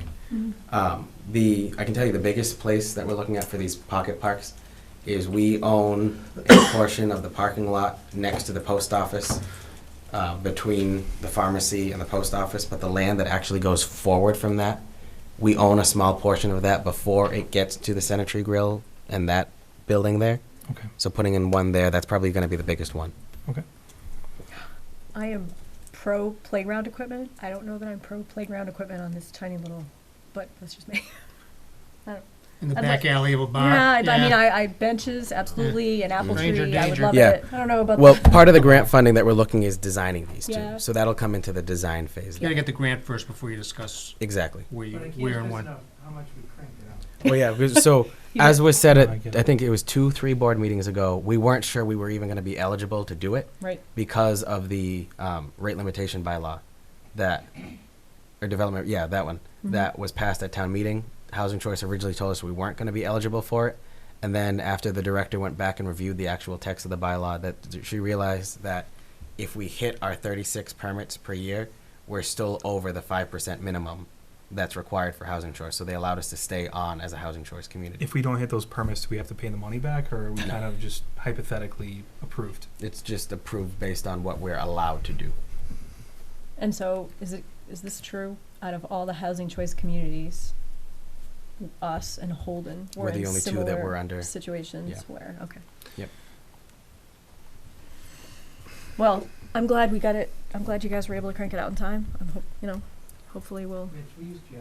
We looked at parcel density, where you've seen a lot of development, and where there were parcels left over as part of some of the open space development that were now in the town's control. That's basically what we used as a benchmark to try and identify some Okay. parcels. No, I like the project. I just want to make sure we do our due diligence. I mean, would it be possible, even if we vote to write the letter of recommendation, that we at least have you reach out to Ag? Yeah. To just inform them of where these are going. Yeah. Oh, yeah. Great. Okay. Could I have a motion? Motion to submit letter of recommendation with grant proposal. Letter of support from the board. Support, right? sorry. Thank you. Yeah. For the Housing Choice. For housing choice. Housing Choice Grant. Grant. Thank you. Is there a second? Second. Discussion. All in favor? Aye. Night. Unanimous. Thank you. And the park grant. Did you want to? Yeah, this one actually, so the town's park grant is being worked on by Director Buckley and Weston and Sampson and myself. And Weston Sampson came back with a list of things that are still left required by the town, and they're actually a list of motions to be made by the board. Some are a little complicated in their wording, so I called and got clarification on those. They are all listed on page 037 in your packet, in italics at the bottom. Goodness. So the first is to authorize me to submit the application for the park grant. Could I have a motion? That's an easy one. Can you read it? Make the motion that we move to authorize the town administrator to submit an application on behalf of the town for the 2019 PARC grant application cycle. Do I have a second? Second. Discussion. All in favor? Aye. Aye. Aye. Unanimous. Next. The next, because the park grant is required to have a matching portion to it, they need to show that, we need to show them in order to submit the application that we're willing to explore options on how we would do the matching portion later. So the motion's requesting that should we receive the park grant, we will explore options for how to cover our share portion by placing something at an annual or special town meeting warrant, should that come up. This is not obligating funds, obviously. No. What is the match requirement? Is it in-kind cash? I mean, what are we looking, is it a mix? I mean, what are we looking at? Yeah, it's a mix of in-kind or cash. What is the match level that we'd be required to submit with? 20? 20 what, 20%? 20%. And in case people are concerned, there are communities that have declined to support their match, and they just simply didn't move forward with the project. But this one's specific to South Marsh Coast Field and the recently. parking problems and Oh, that's all the right. I should have 100 explained parking that spaces before. around Marsh Oh, Field. the project is, it's just more of a, this is standard, the match component. I was just curious as to what the match level would be. So I think if you're just looking to put a playground out somewhere, yeah, you can have, but I think this is, Yeah. this is a public safety concern and, Yeah. and also with the upcoming construction down 56 Palmagussit. And Yeah. so this is basically saying we would authorize the We'd, house we'd to find, town. we'd explore ways to come Right. up with the money. We're for it. committed Right, as a same, community right. to looking at matches. Right. And there's no Part of our way, component. you know, to some of the questions earlier, there's no way that the board itself could commit that money. It will Right. have to go to the town in some Right. form. Right. That's Yeah. what we Yes. need Should, the town- the absolutely. Keyword is townspeople to should. say. Yeah. All right, Yep, let's so do motion to move township, motion to just pass this as written. Can we do You may need that? to hear it, we're getting late. Okay. Second. If anybody would like a copy of this for the record, please let us know. All in favor? Aye. Aye. Thank you, unanimous. I should have said too, the project that we're doing for the people who don't have the papers here in front of us is, since the town owns all the land around Marsh Field, to add an extra entryway off of Palmagussit and install 100 new parking spaces around there to alleviate the parking on the on Palmagussit itself for the safety concerns there, but also that when the TIP project goes through and takes those parking places out to put a sidewalk in, there's still plenty of parking for the field. Who Is initiates? the parking just for the field, or Joe. Yeah. is this also something that the rail trail is going to It'd tie be a into? municipally owned lot. So it would be, okay, strictly municipal. So what, through the chair, what about the easement for, the rail trail? Oh, I mean, this is all stuff that would come up in the design phase, should we even get the grant that's there. CMRPC's already got that in mind. There's a drain that we have to work around. Yep. That's why we had an engineer jump in, not us. Yeah. Yeah. But I will say, this idea to do this in general at all did come from Joe. It So did. thank you for putting that. Yeah. And what, They have 400 kids in that league. Yeah. And the facility's maxed out. And it's I think it's become too dangerous to have people on Palmagussit. Yep. I don't think this will just help the baseball players and softball players. It's gonna help either. everybody. It's gonna help Yep. everybody. It's gonna help everybody. Yeah. Oh, yeah, because I was gonna say the rail trail entrance on Glenwood, it has a small lot, and on nice days or in the winter, if there's fresh snow, it doesn't get plowed, but it's maxed out. That part, that little parking lot on Glenwood. So I think it's gonna be huge also for rail trail, another point of entry for the rail trail. If we Right? get- No, I know. I mean, but- it's a tough site. The grades are really bad, Right. and there's water, and it's an adventure, but it's got some potential. That's true. You're trying to problem solve, and that's what we're looking for, so. And just for reference, I think you might have alluded to this, but one of the reasons this project works so well is that it gets us to the next level of the grant, the park grant. If we were working on something smaller, we wouldn't be eligible for as much money. Yeah, there's 3 levels of park. There's small town, large community, and then the gray area in the middle. We fall into that gray area. Because of So- the 100 parking places. Yeah. Yeah. So if we add 100 parking spaces, we're considered large community. If we were to just do something without adding parking, we'd be, let's say, 10 out of 20.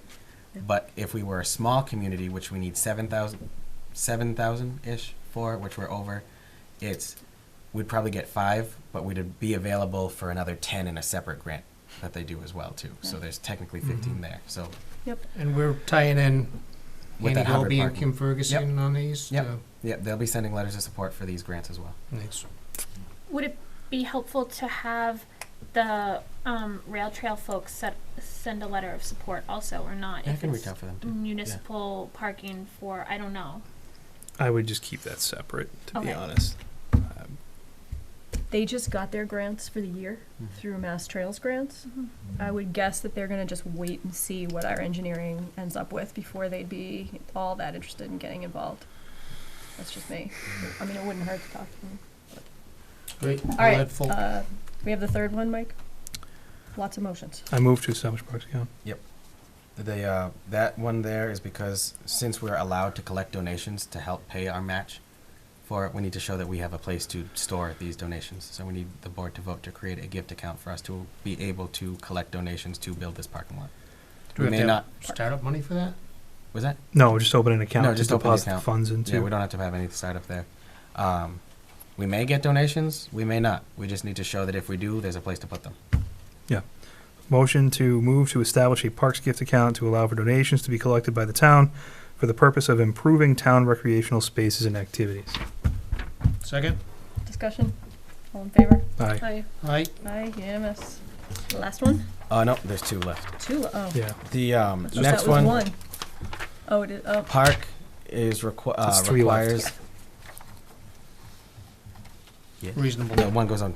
This continues on to the next. Oh, one. that's one big long one? Yeah, so park requires that any town that receives funding from park accepts the provisions of, or agrees to look into accepting the provisions of MGL that establishes a parks commission for the town.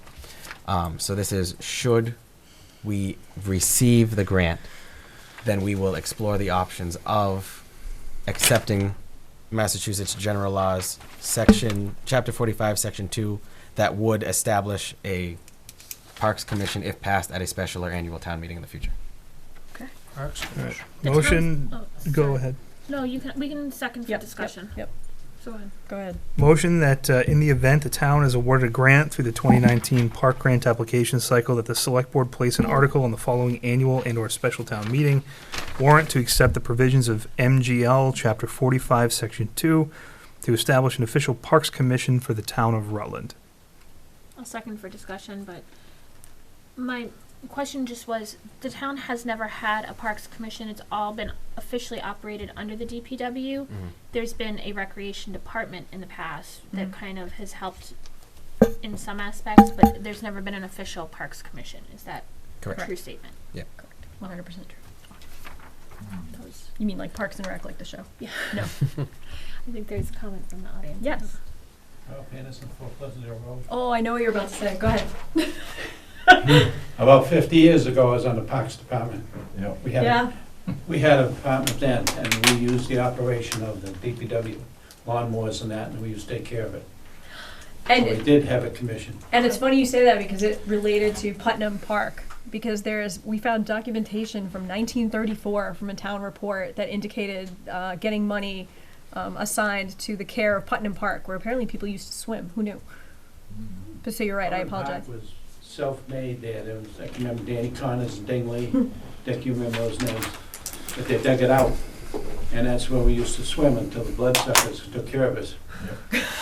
1953, we got the pool up here, but it used to be, we had a bathhouse, outhouses, and everything down there, and all of that. And John Ledger and I went in and done that over years ago on the Parks Department, and had electricity put down there, had houses, sheds put down there so they could change. They burned the sheds. Then it seemed to get to the point where we didn't even have electricity on there anymore. But no, there was a. So there was a Parks Department, but not a commission. I think that's the official answer. Yeah. Thank you. You still want to serve? I'm done serving. It would be a fantastic return. Think of the gap between. It would be a story. I know. You know. No, we had a very active one. Very active, Bigelow's and things like Charlotte Judkins, all that. Ron, we really did it, and Emmett Myers. Emmett. Thank you. Great. All right. Haven't lost it yet. We're going to be calling you because we're about to do this commission. When it comes up, we have a motion and a second on the floor. All in favor? Aye. Aye, unanimous. And the last one. Because the town does not have a charter nor an administrator bylaw, Park requires that there be a separate vote of the Board of Selectmen to list me as the Chief Municipal Officer to talk to Park about all aspects of the application process or the project if we get awarded it later. I move that the town administrator, motion that the town administrator be listed as the Chief Municipal Officer for the town for all matters relating to the 2019 Park Grant application cycle. Second. Discussion. All in favor? Aye. Fantastic. Excellent. Thanks, guys. Is that it for the grant? Yes, that's it for the grant. Can I ask You want to go out of order? why we missed the Complete Streets application? Was the deadline missed? That was alluded to earlier. The one in the fall last year? Was it in the fall? Yeah, it was that last fall missed? was missed last year in the transition between Gary and Joe. Okay, just making And I sure. believe one of them was turned down. Yeah, the original one was turned down and then the next And one then was it had to missed. be rescheduled. Okay. There are several other grants we're looking for, but as those progress and get a little further on, we'll update you then. But Great. Thank for you. now, they're just ideas. 038 Community Hall Study Update. You have in front of you a color copy, just so you can see the changes of the study that was done on the community hall building. I want to stress that this is just an update because we're working with Roy Brown Architects, who Bob awarded the RFP to see if we can get an option that maintains the stage on the second floor of the community hall building. You'll see that there are two that are there. It starts off with the current layout, then goes into an option where the elevator shaft that is proposed goes into the middle of the building. And then the third option is where the elevator shaft goes on the side of building by St. Patrick's and Palmagussit. My recommendation, even though there's no action, this is just information tonight, is that we go with the option in the middle, because the long-term plan that's listed out for the building is that there's an addition added on to the back to incorporate the new offices there. And if the elevator shaft is in the middle, even the architect says it's easier to build off of that than to build off of something that's only on one side of it. Do we have an ADA transitions plan for the town? It's very old and out of date, but there's So it's not one current. When you say very old, what do you give an estimate as to the age? Ted Purcell was the ADA rep for us for a couple of years, and now Cindy's going to do it. And Well, the transition plan is, I mean, Yeah. a pretty lengthy document. The actual it's not as formalized. old as you'd think. Is it 12? I was gonna say more like 15, 17. Can we, before we do anything, can we have the Mass Office on Disability take a look at this to make sure that if we move forward with anything, that It's all of compliant. the issues with our ADA that could come up are compliant? Yeah. Because I know that there have been municipalities that have put in brand new senior centers, brand new libraries, and then they still get dinged for things that come back that are not ADA compliant. Yeah. We have That to make was- sure we take care of that proactively. And that was a little bit of the reason for just in general looking for outside consultants for these kind of things was just to make sure that we're hitting all the compliance issues and Yeah. everything. So I totally agree with Yeah, going I'd rather forward just with have the this, state that- review it. I mean, outside consultants There's might no miss cost some to, things so, too, and there's yeah. no cost right. to having Oh them yeah, look yeah. at No, it. no, I totally agree. Yeah. Yeah, for and I know this is just for the record too, is that there's a North Central Mass community that built a new library that forgot to put in a handicap button. So now if someone goes up to the library, they actually have to ring the doorbell, and someone at the desk has to come and open the door for them, because that was missed by the architect and the consultant. So things like Yeah. that, we just want to make sure. Yeah. we And it's little things that avoid. change all the time too, like clearance for the doors and like Right. stuff that might get lost in the process. We Yeah. want to make sure that we're Yep. good to go. But I'm also glad to hear the foresight going with the architect as to the placement of the elevator and everything. If we were to continue expanding that building longer term, how it would fit or wouldn't fit also. Yeah. So I Great. appreciate that. Thank you. Joe, it's only 9 o'clock. 039 Water Sewer Rate Public Hearing Continuation Date. You We have a have- memo here from Joe as well. Yeah. Do you have any comment other than the memo? Which states that once we set the rate, we need to notify the public, bill stuffers, and... No, what that refers to is the timeline Right, to set the date. right. So we checked with the clerk and found out when we would have to get the bill stuffer to the printer, and that's what drives the bus for setting your hearing date. Okay. The only So- thing that I would ask that when the board, provided you pick one of those days, the only thing that is on the agenda is setting the rate as proposed. Yes or no? Okay. And nothing else on the agenda. Okay. Thank you. I think that would have to be done anyway, since that was what the hearing was, and the other part of the hearing was closed and acted on. Correct. So that the only part that still continued that we wouldn't have to repost would just be the rates themselves too. Correct. So Okay. So, does anybody have any comments about the dates, which is all... What do we got? We have a meeting on the Monday, the 15th. We have a select board meeting. Yep. How much time do you have to give, sorry to interrupt you, how much time do you have to officially leave, 2 weeks? So this is a continuation. That means we're gonna post it as we would another meeting, so the 48-hour notice, I believe, is the Because Let's continuation. try to post that earlier, Oh, of course. because I know people are gonna wanna know. The minimum would be 48 because we posted the original hearing and it's just continued. But again, the earlier the better, so the public can be informed. Can I recommend that we do the Wednesday after our regular meeting, simply because we can use that platform to just remind the public it's coming up? Is that something that we'd be amicable towards? I know I hate to schedule more and more meetings, but I was actually gonna suggest either the Wednesday or the Thursday, similar to be able for the reminder, but also, I don't think we should do it on a night of our regular scheduled meeting. I feel like yeah. Can we, she's trying to separate Well, I out. mean, Can we look at actually- us, a regular meeting, oh my God. can we also see if Mark Abraham can make it on one of those days? If there are questions that come up about that? I don't know if they're willing to come in. You don't, Really? Not willing to come in. we can paid ask. $40,000 for that study. We and haven't we're not paid willing- We haven't paid them? No, Do we have an intention of paying them? we do. We do. So we have an intention of paying them, Tell them but to they're get not the willing check to in. come in. Yeah, they can come and get it. I think, Is Joe, there a reason why they're not willing to come in, Joe? I can ask them to come in, but as far as I know, I don't believe they're willing to come in, no. Wow. They've already been here twice. In We've front already of the reviewed, we've already reviewed, for the public, they've already been here twice. We reviewed the draft form of the report, we reviewed the final form of the report. They fielded questions on 3 or 4 different separate occasions for public meetings, well in advance of this last meeting. I don't know, I I hear mean, what we can ask. Joe, I hear what you're saying, but all things considered, what we all went through the day of town meeting and the concerns that came up, it's hard to imagine they would say no. That's, I mean, the process has become more complex than what was presented to us. The documentation that they provided is not necessarily every bit of what we're gonna be doing. There were also questions about the report itself that came from the public that we're not in a position to answer. Like, here's the question though. Simply put, we have to get a rate set We will. so that we can pay our bills. We currently can't pay our bills. All we're gonna end up doing is going further into debt. So I don't know what that's gonna accomplish to debate the issue all over again.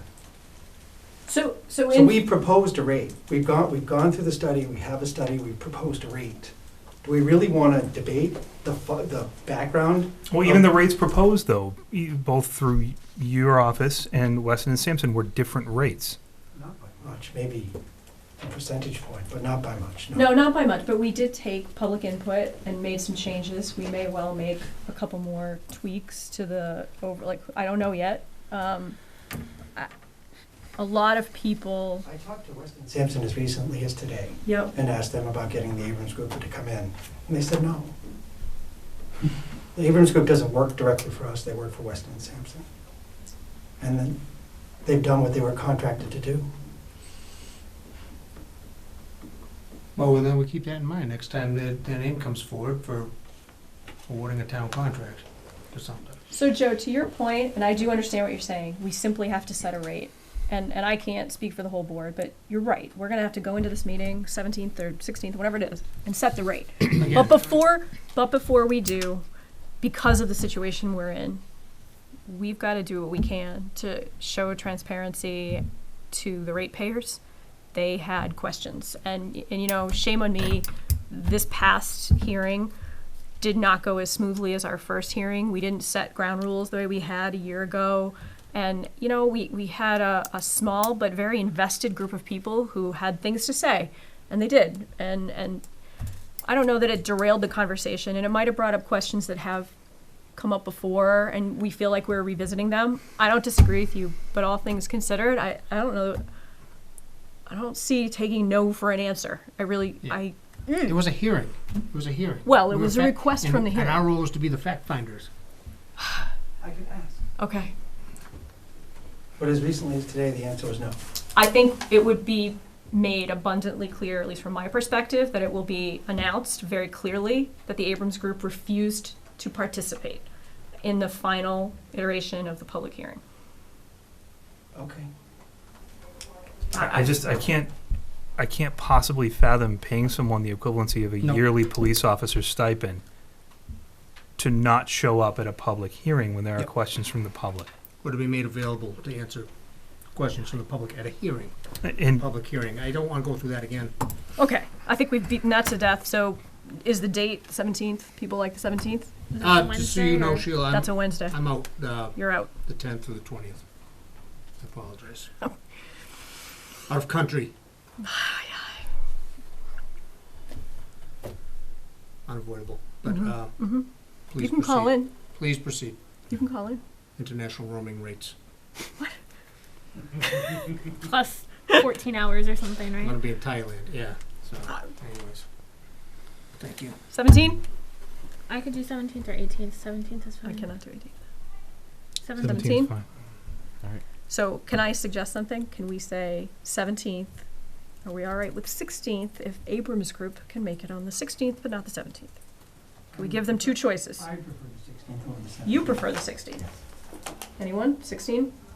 I can do 16. It's fine. Okay. Same thing to you, Joe. 16, Abrams Group says, no, I can only do 17, or you, Yeah, and I'll put Okay. it in writing to the, okay, because the Abrams Group does not work directly for us. They're a subcontractor of Weston and Sampson. I know. And technically, they've already been paid. And they've also, because Weston and Sampson paid them on our behalf. Oh. But we owe that money to Weston and Sampson. Oh, gosh.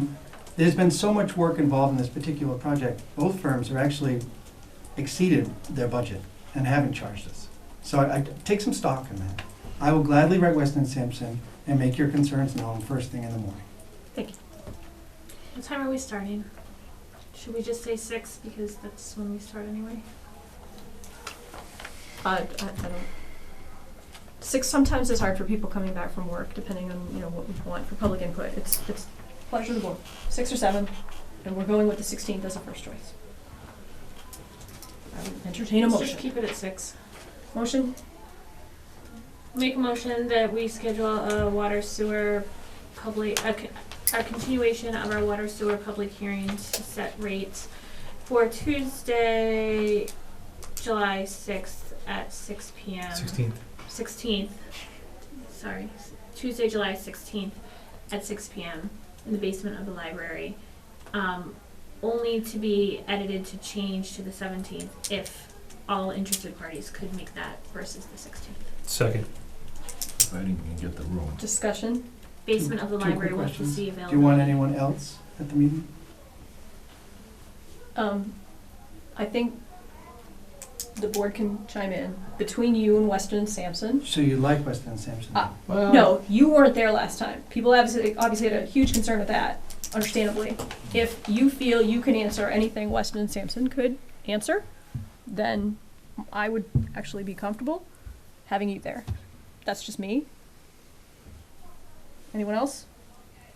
The director at the least.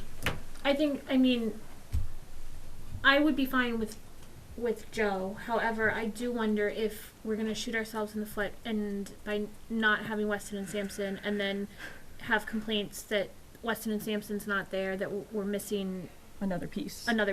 and then push for another continuation. So I can see that. Well, we can't have another continuation, but Joe, there is this sort of in for a penny, in for a pound. Why are we, at this point, why would we tell them not to be there if they can be there? I'll ask. Is that, okay. Harry? Just a point for the board, I know of an individual in the town who's Weston Sampson said, please send me your questions and we'll Yes. reply to you. Yes, Questions were sent. correct. How are they gonna reply to us? Uh, If they're not here? Or maybe you know that, Joe, they're gonna send it in written format. Well- Actually, do you mind if I jump in? Sure. Because it was a hearing, I wanted a consistent procedure for anybody who asked for answers, so they could write. So I asked that going forward, they write the board, or they write the administrator. Okay, Those questions be forwarded on to my department, okay. and if we need to involve Weston Sampson, we will. If we don't, and we'll respond back to the board, and they can send that information out as they see fit. Okay, just wanted, if somebody had sent Mhm. questions. Yes, and I actually already did the answers. Okay, okay. All right. I had a motion. I have two other questions. Yes. One, as a board, is there anything collectively you believe should be put online for the general public or these people who brought up questions at the last hearing? Is there any additional information we can put out there to to communicate this more effectively? What else can we get out there to make it so that people are better educated going into this discussion? I'm just asking, is there something that was grossly missing in the last hearing? Is there some numbers that haven't been made available? Is there anything we can put online that would make it more, so that people could be more educated walking into this environment? We put a lot out there already. I think people get it, that the bill has to be paid. There was a desperation in the crowd. They're looking for options or something, some alternatives other than hitting our seniors with a $300 increase in there. And that's kind of where the discussion steered towards near the end. What alternatives does the town have? There was also discussion about how to pay that bill and the combining of the water sewer accounts and having to go back to town meeting about that. I mean, the discussion kind of ranged those issues. And I think that the folks wanted to see, like you had just said, some alternatives, if they exist, or to be talked through that. Well, a couple quick comments. Number one, we really did work through several options well in advance of getting to this point. We need to hear it from you to them. Again.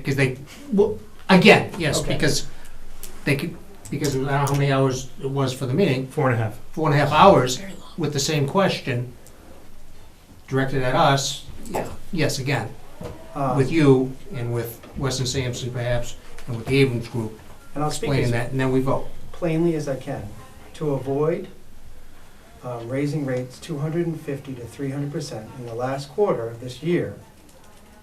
We combined the funds so that we'd be able to pay the deficit with the understanding that we'd have to raise rates for the next fiscal. So to avoid a massive increase for folks the last quarter and all of a sudden increase, we instead combined the accounts, put the money aside to pay down the deficit with the understanding we'd have to raise rates. I don't see any way around that. I hope that answers your question, but I'll gladly put something together and put that online if you think there's some confusion regarding that. So I think, Joe, to your point, I'm looking at it, and I know how to find it. So I have to go under department, then I have to go under Department of Public Works, and then the header is Water and Sewer Rate Information 2019. We could maybe see if Anita will do a banner on the front page to get people there faster. And then you have a series of 6 PDFs, and some of it is dense. So to your point, you're right. You've provided an enormous amount of information. I don't know that it's all easily accessible, if that makes sense. So maybe a simplified timeline. The chart that you did, the pie chart, could go up. Sure. I'm just asking. I'm trying to make it work. The PDF that Weston and Sampson brought with them the last hearing, which was straightforward and useful. And there were people who had questions based off of it, and that was fine. And some of those answers are here, but it means them, right, plugging through 28 pages of 6 scenarios PDF. So I guess that might be. And I think, too, we need to clarify that this is not the board trying to make the issue difficult or prolong it. I think majority of the board was not informed that you would not be at the meeting until day of, which I think surprised some of us. That is where that came from. The frustration is not directed at you or Weston and Sampson or anybody else. I'm just trying to make it work. Okay. Didn't take it that way. One final concern. Could you quickly review our commitments to DOR? Yeah. So that everyone is clear on that? Yeah. All right. Do you want to do that now, or do you want to do that? So our commitment to DOR, in terms of the vote that was taken at town meeting, was that as of today, the 2 enterprise accounts have closed. Going forward, at the fall town meeting, whenever that is scheduled, which is after free cash is certified, we'll have to take the exact amount that was in water and was in sewer, which is around 2.4 million, and make a motion with the wording, move to appropriate the sum of 2.4 million, whatever the exact number is down to the penny, into a newly created water sewer account, new water sewer combined enterprise account. That'll take 2/3 vote of the town meeting. And then from there, any receipts that are being taken in from water bills and sewer bills, again, still accounted for separately, can still go towards paying our current bills for water and sewer because those budgets were passed at town meeting. Part of that commitment to DOR, they asked for our current budget, our proposed budget, and our proposed structure to make sure this wouldn't happen again as well, correct? Correct. Okay. Which we have not yet been able to provide because we have not yet set the rates. We provided our former budgets. Right, but we haven't Oh. provided No, our not the rates. rates Everything we yet. could. Right. We Structure provided to everything s- Yes. to DOR to Yeah. give them the confidence that we are trying to prevent this. So we're a little off from the motion. The motion was simply to set the date. I had a motion. I had a second. Wait a second. Is there any Either more the discussion? 16th or the 17th, depending on availability. Yeah, 16th, and then the 17th is a backup. 6 p.m. Mhm. Yep. All in favor? Aye. Aye. Aye. Okay. Managed. Real road. quick. Yeah. Just gonna give you just a brief, because the meetings, the minutes have been drafted anyways and are readily available if anybody would like to look at. So, last week we had the meeting, Managed Growth Steering Committee. Ron Barron from CMRPC was there. He is ready to present the Phase 2 report back to the town. He's looking for a target date to present that, possibly July 29th at our 29th meeting at the end of the month. We'd like to know if that is feasible for the board, and if so, can we place him on the agenda? He would like to present via PowerPoint in the same fashion he did Phase 1. Anyone? July 29th? 29th. I may not be able to make it. I'm really torn. The summer is hard. Would he be willing to wait until the fall and we... I think he would, I don't want to... with some reluctance, because the grant for this phase expired in June, so he's already out there without a net. Sort of off the clock. He's off the clock, Yeah. right? He wants to do that because he has some other initiatives that he wants to do. He's working with Mike on the grants and things like that. I think he wants Closure? to stick with his timeline and stick with his promise, I guess. But the one after that, I'm sure we could. Okay. I mean, would he provide, as he's done in the past, would he then provide his PowerPoint that we can put online?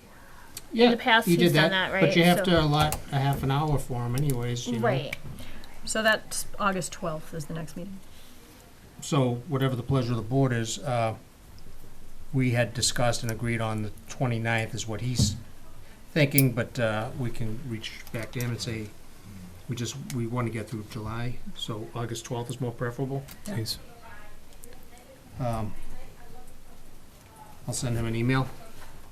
Okay. Thank you. Just updates from the members within the steering committee. Representative from Concom said that Concom is looking at possibly a wetland protection bylaw.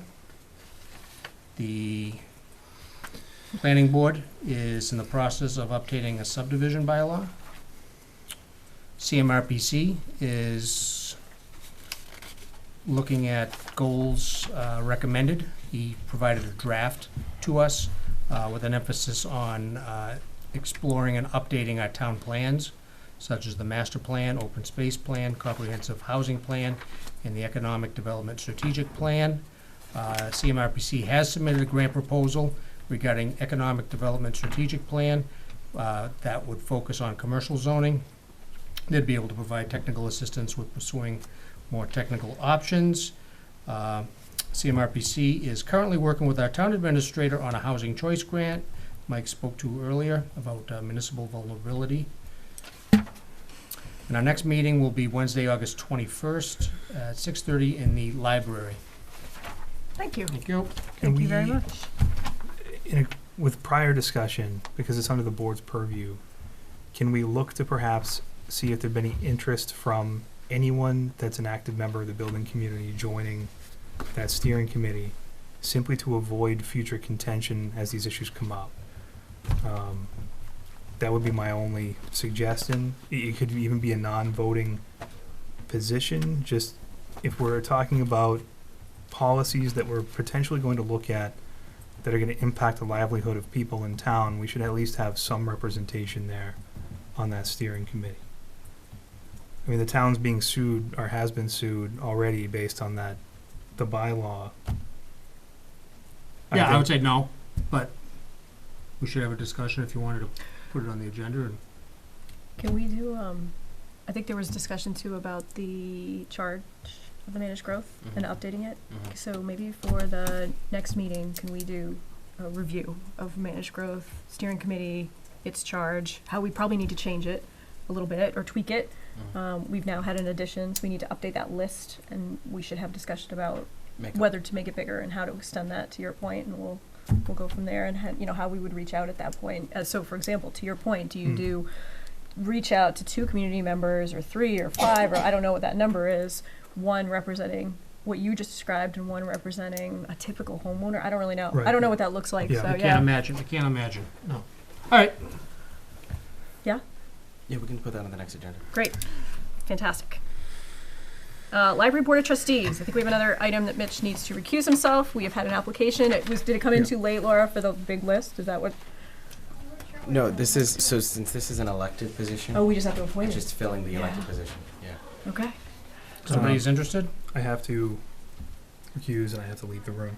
You have to leave the room. Yeah. Yeah, out you go. All right. To talk about.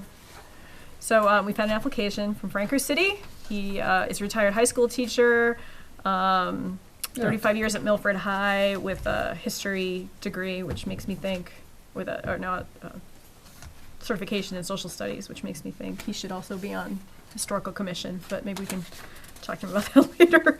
Is he the music man? He was, that the yes. music He man? did DJing on Saturday afternoon for a couple hours, and Yep. he did. It was kind of amazing. He had historical facts, and the music was very specifically chosen. It was really interesting. If you were there for a little while, Is that his father? it is his father. Oh, excellent. Yep. So what's the And question? so he would like to be appointed to what is typically an elected position on the library trustees, but there is a vacancy. We have a similar vacancy that I would want to remind people of again on the school committee that needs to be filled ASAP. I'll make a motion. Motion to place Mr. Francis Rucidi Jr. into the vacancy of the library trustee, and is that going to be for the duration of that vacant term? Yes. Do we have dates? It's whatever dates Ted Purcell's term on the So board. he's fallen in line with that. Yep, now that Ted has been appointed specific to the finance vacancy. committee. Oh, that's right. Let's see. Okay. Replace the void by Ted Purcell.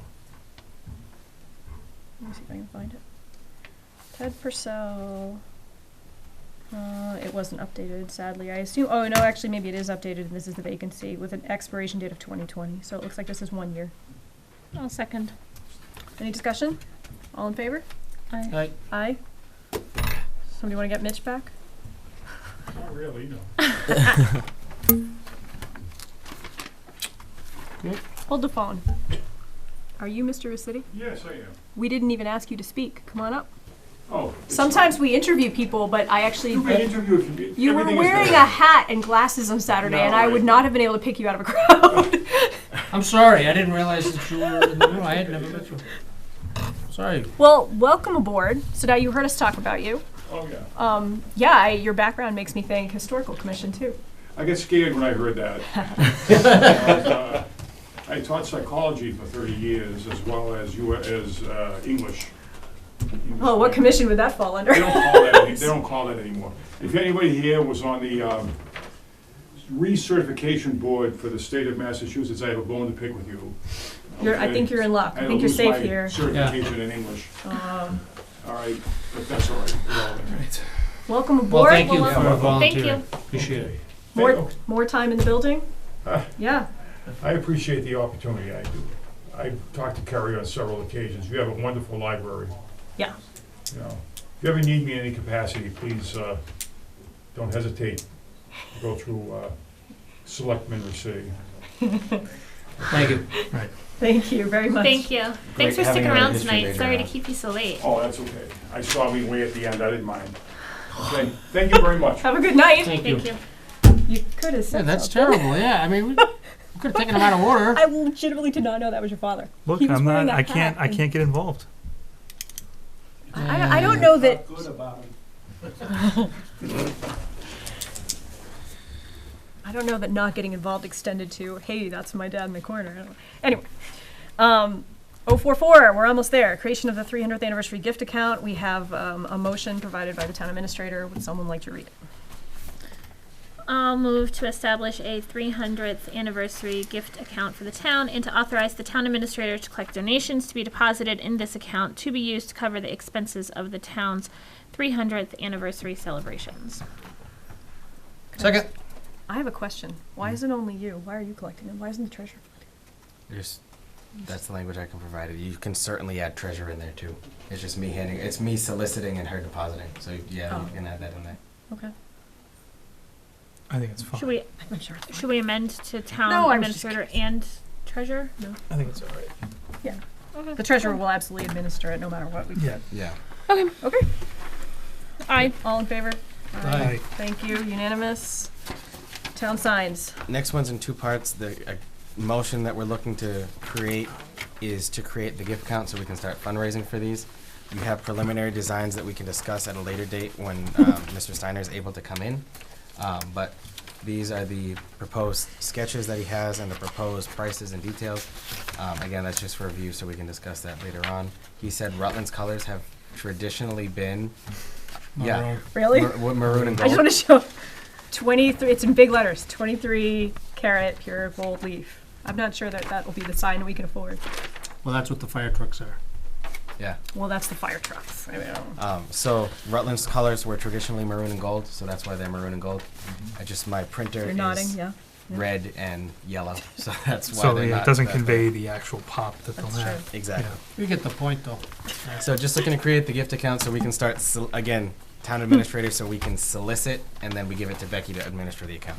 Make a motion to establish a town-side gift account for the town to authorize a TA to collect donations to be deposited in this account to be used to cover the expenses of purchasing Welcome to Rutland signs as well as an electronic information sign. Second. Comments? All in favor? Aye. Unanimous. As well as an electronic information sign. Just to collect the money. Yeah. Yeah. We're working. I think we, the plan was maybe to have Mr. Steiner come in and present about the design at the next meeting. Yeah. So this is, Give a these are little just kind of the history on- templates that we have, but they're just obviously sketches, quick drafts, so. Do you want to mark these up? Here. That's okay. No? I just caught the last of it and I didn't Well, we know had you were to bringing that up. We had So- discussed the, Oh, yeah. Yeah. Yeah. So entrance Electronic billboard. signs, Yeah. electronic sign. Yeah. and it already had our support. The entrance signs have the maple for the cemetery. That's what that is there. Thought you wanted to do an archway or something. Okay. Is there any other business to come before the board? We've dealt with the correspondence. Yes. Another business, and Joe is not here. It's been brought up about the tip and the situations down below down here, and I feel that it might be a good idea to have an update, or maybe you could have a get-together or a hearing, not a hearing, but A tip update on the, it's a big project. it is Yeah. a big project, and there's quite a few of us that are upset because they want to put a dam in instead of a causeway, and I've already talked to Central Mass about it, and MPO, and so I feel that the whole town should know what's going on. Yep. We can put that on. Future agenda. I think maybe we won't put it on the next one. Maybe we'll do the 29th. I know Is you've that had right? concerns also to make sure that everything is, the town's done everything the town needs to do so that when That is correct. Yep. tip is ready to go, we're ready to go, and it's, so I know that that's one of your concerns also. Thank you. Anything? You want to be caught, what happened? Yeah. Make a motion to adjourn. Second. Second. All in favor? Aye.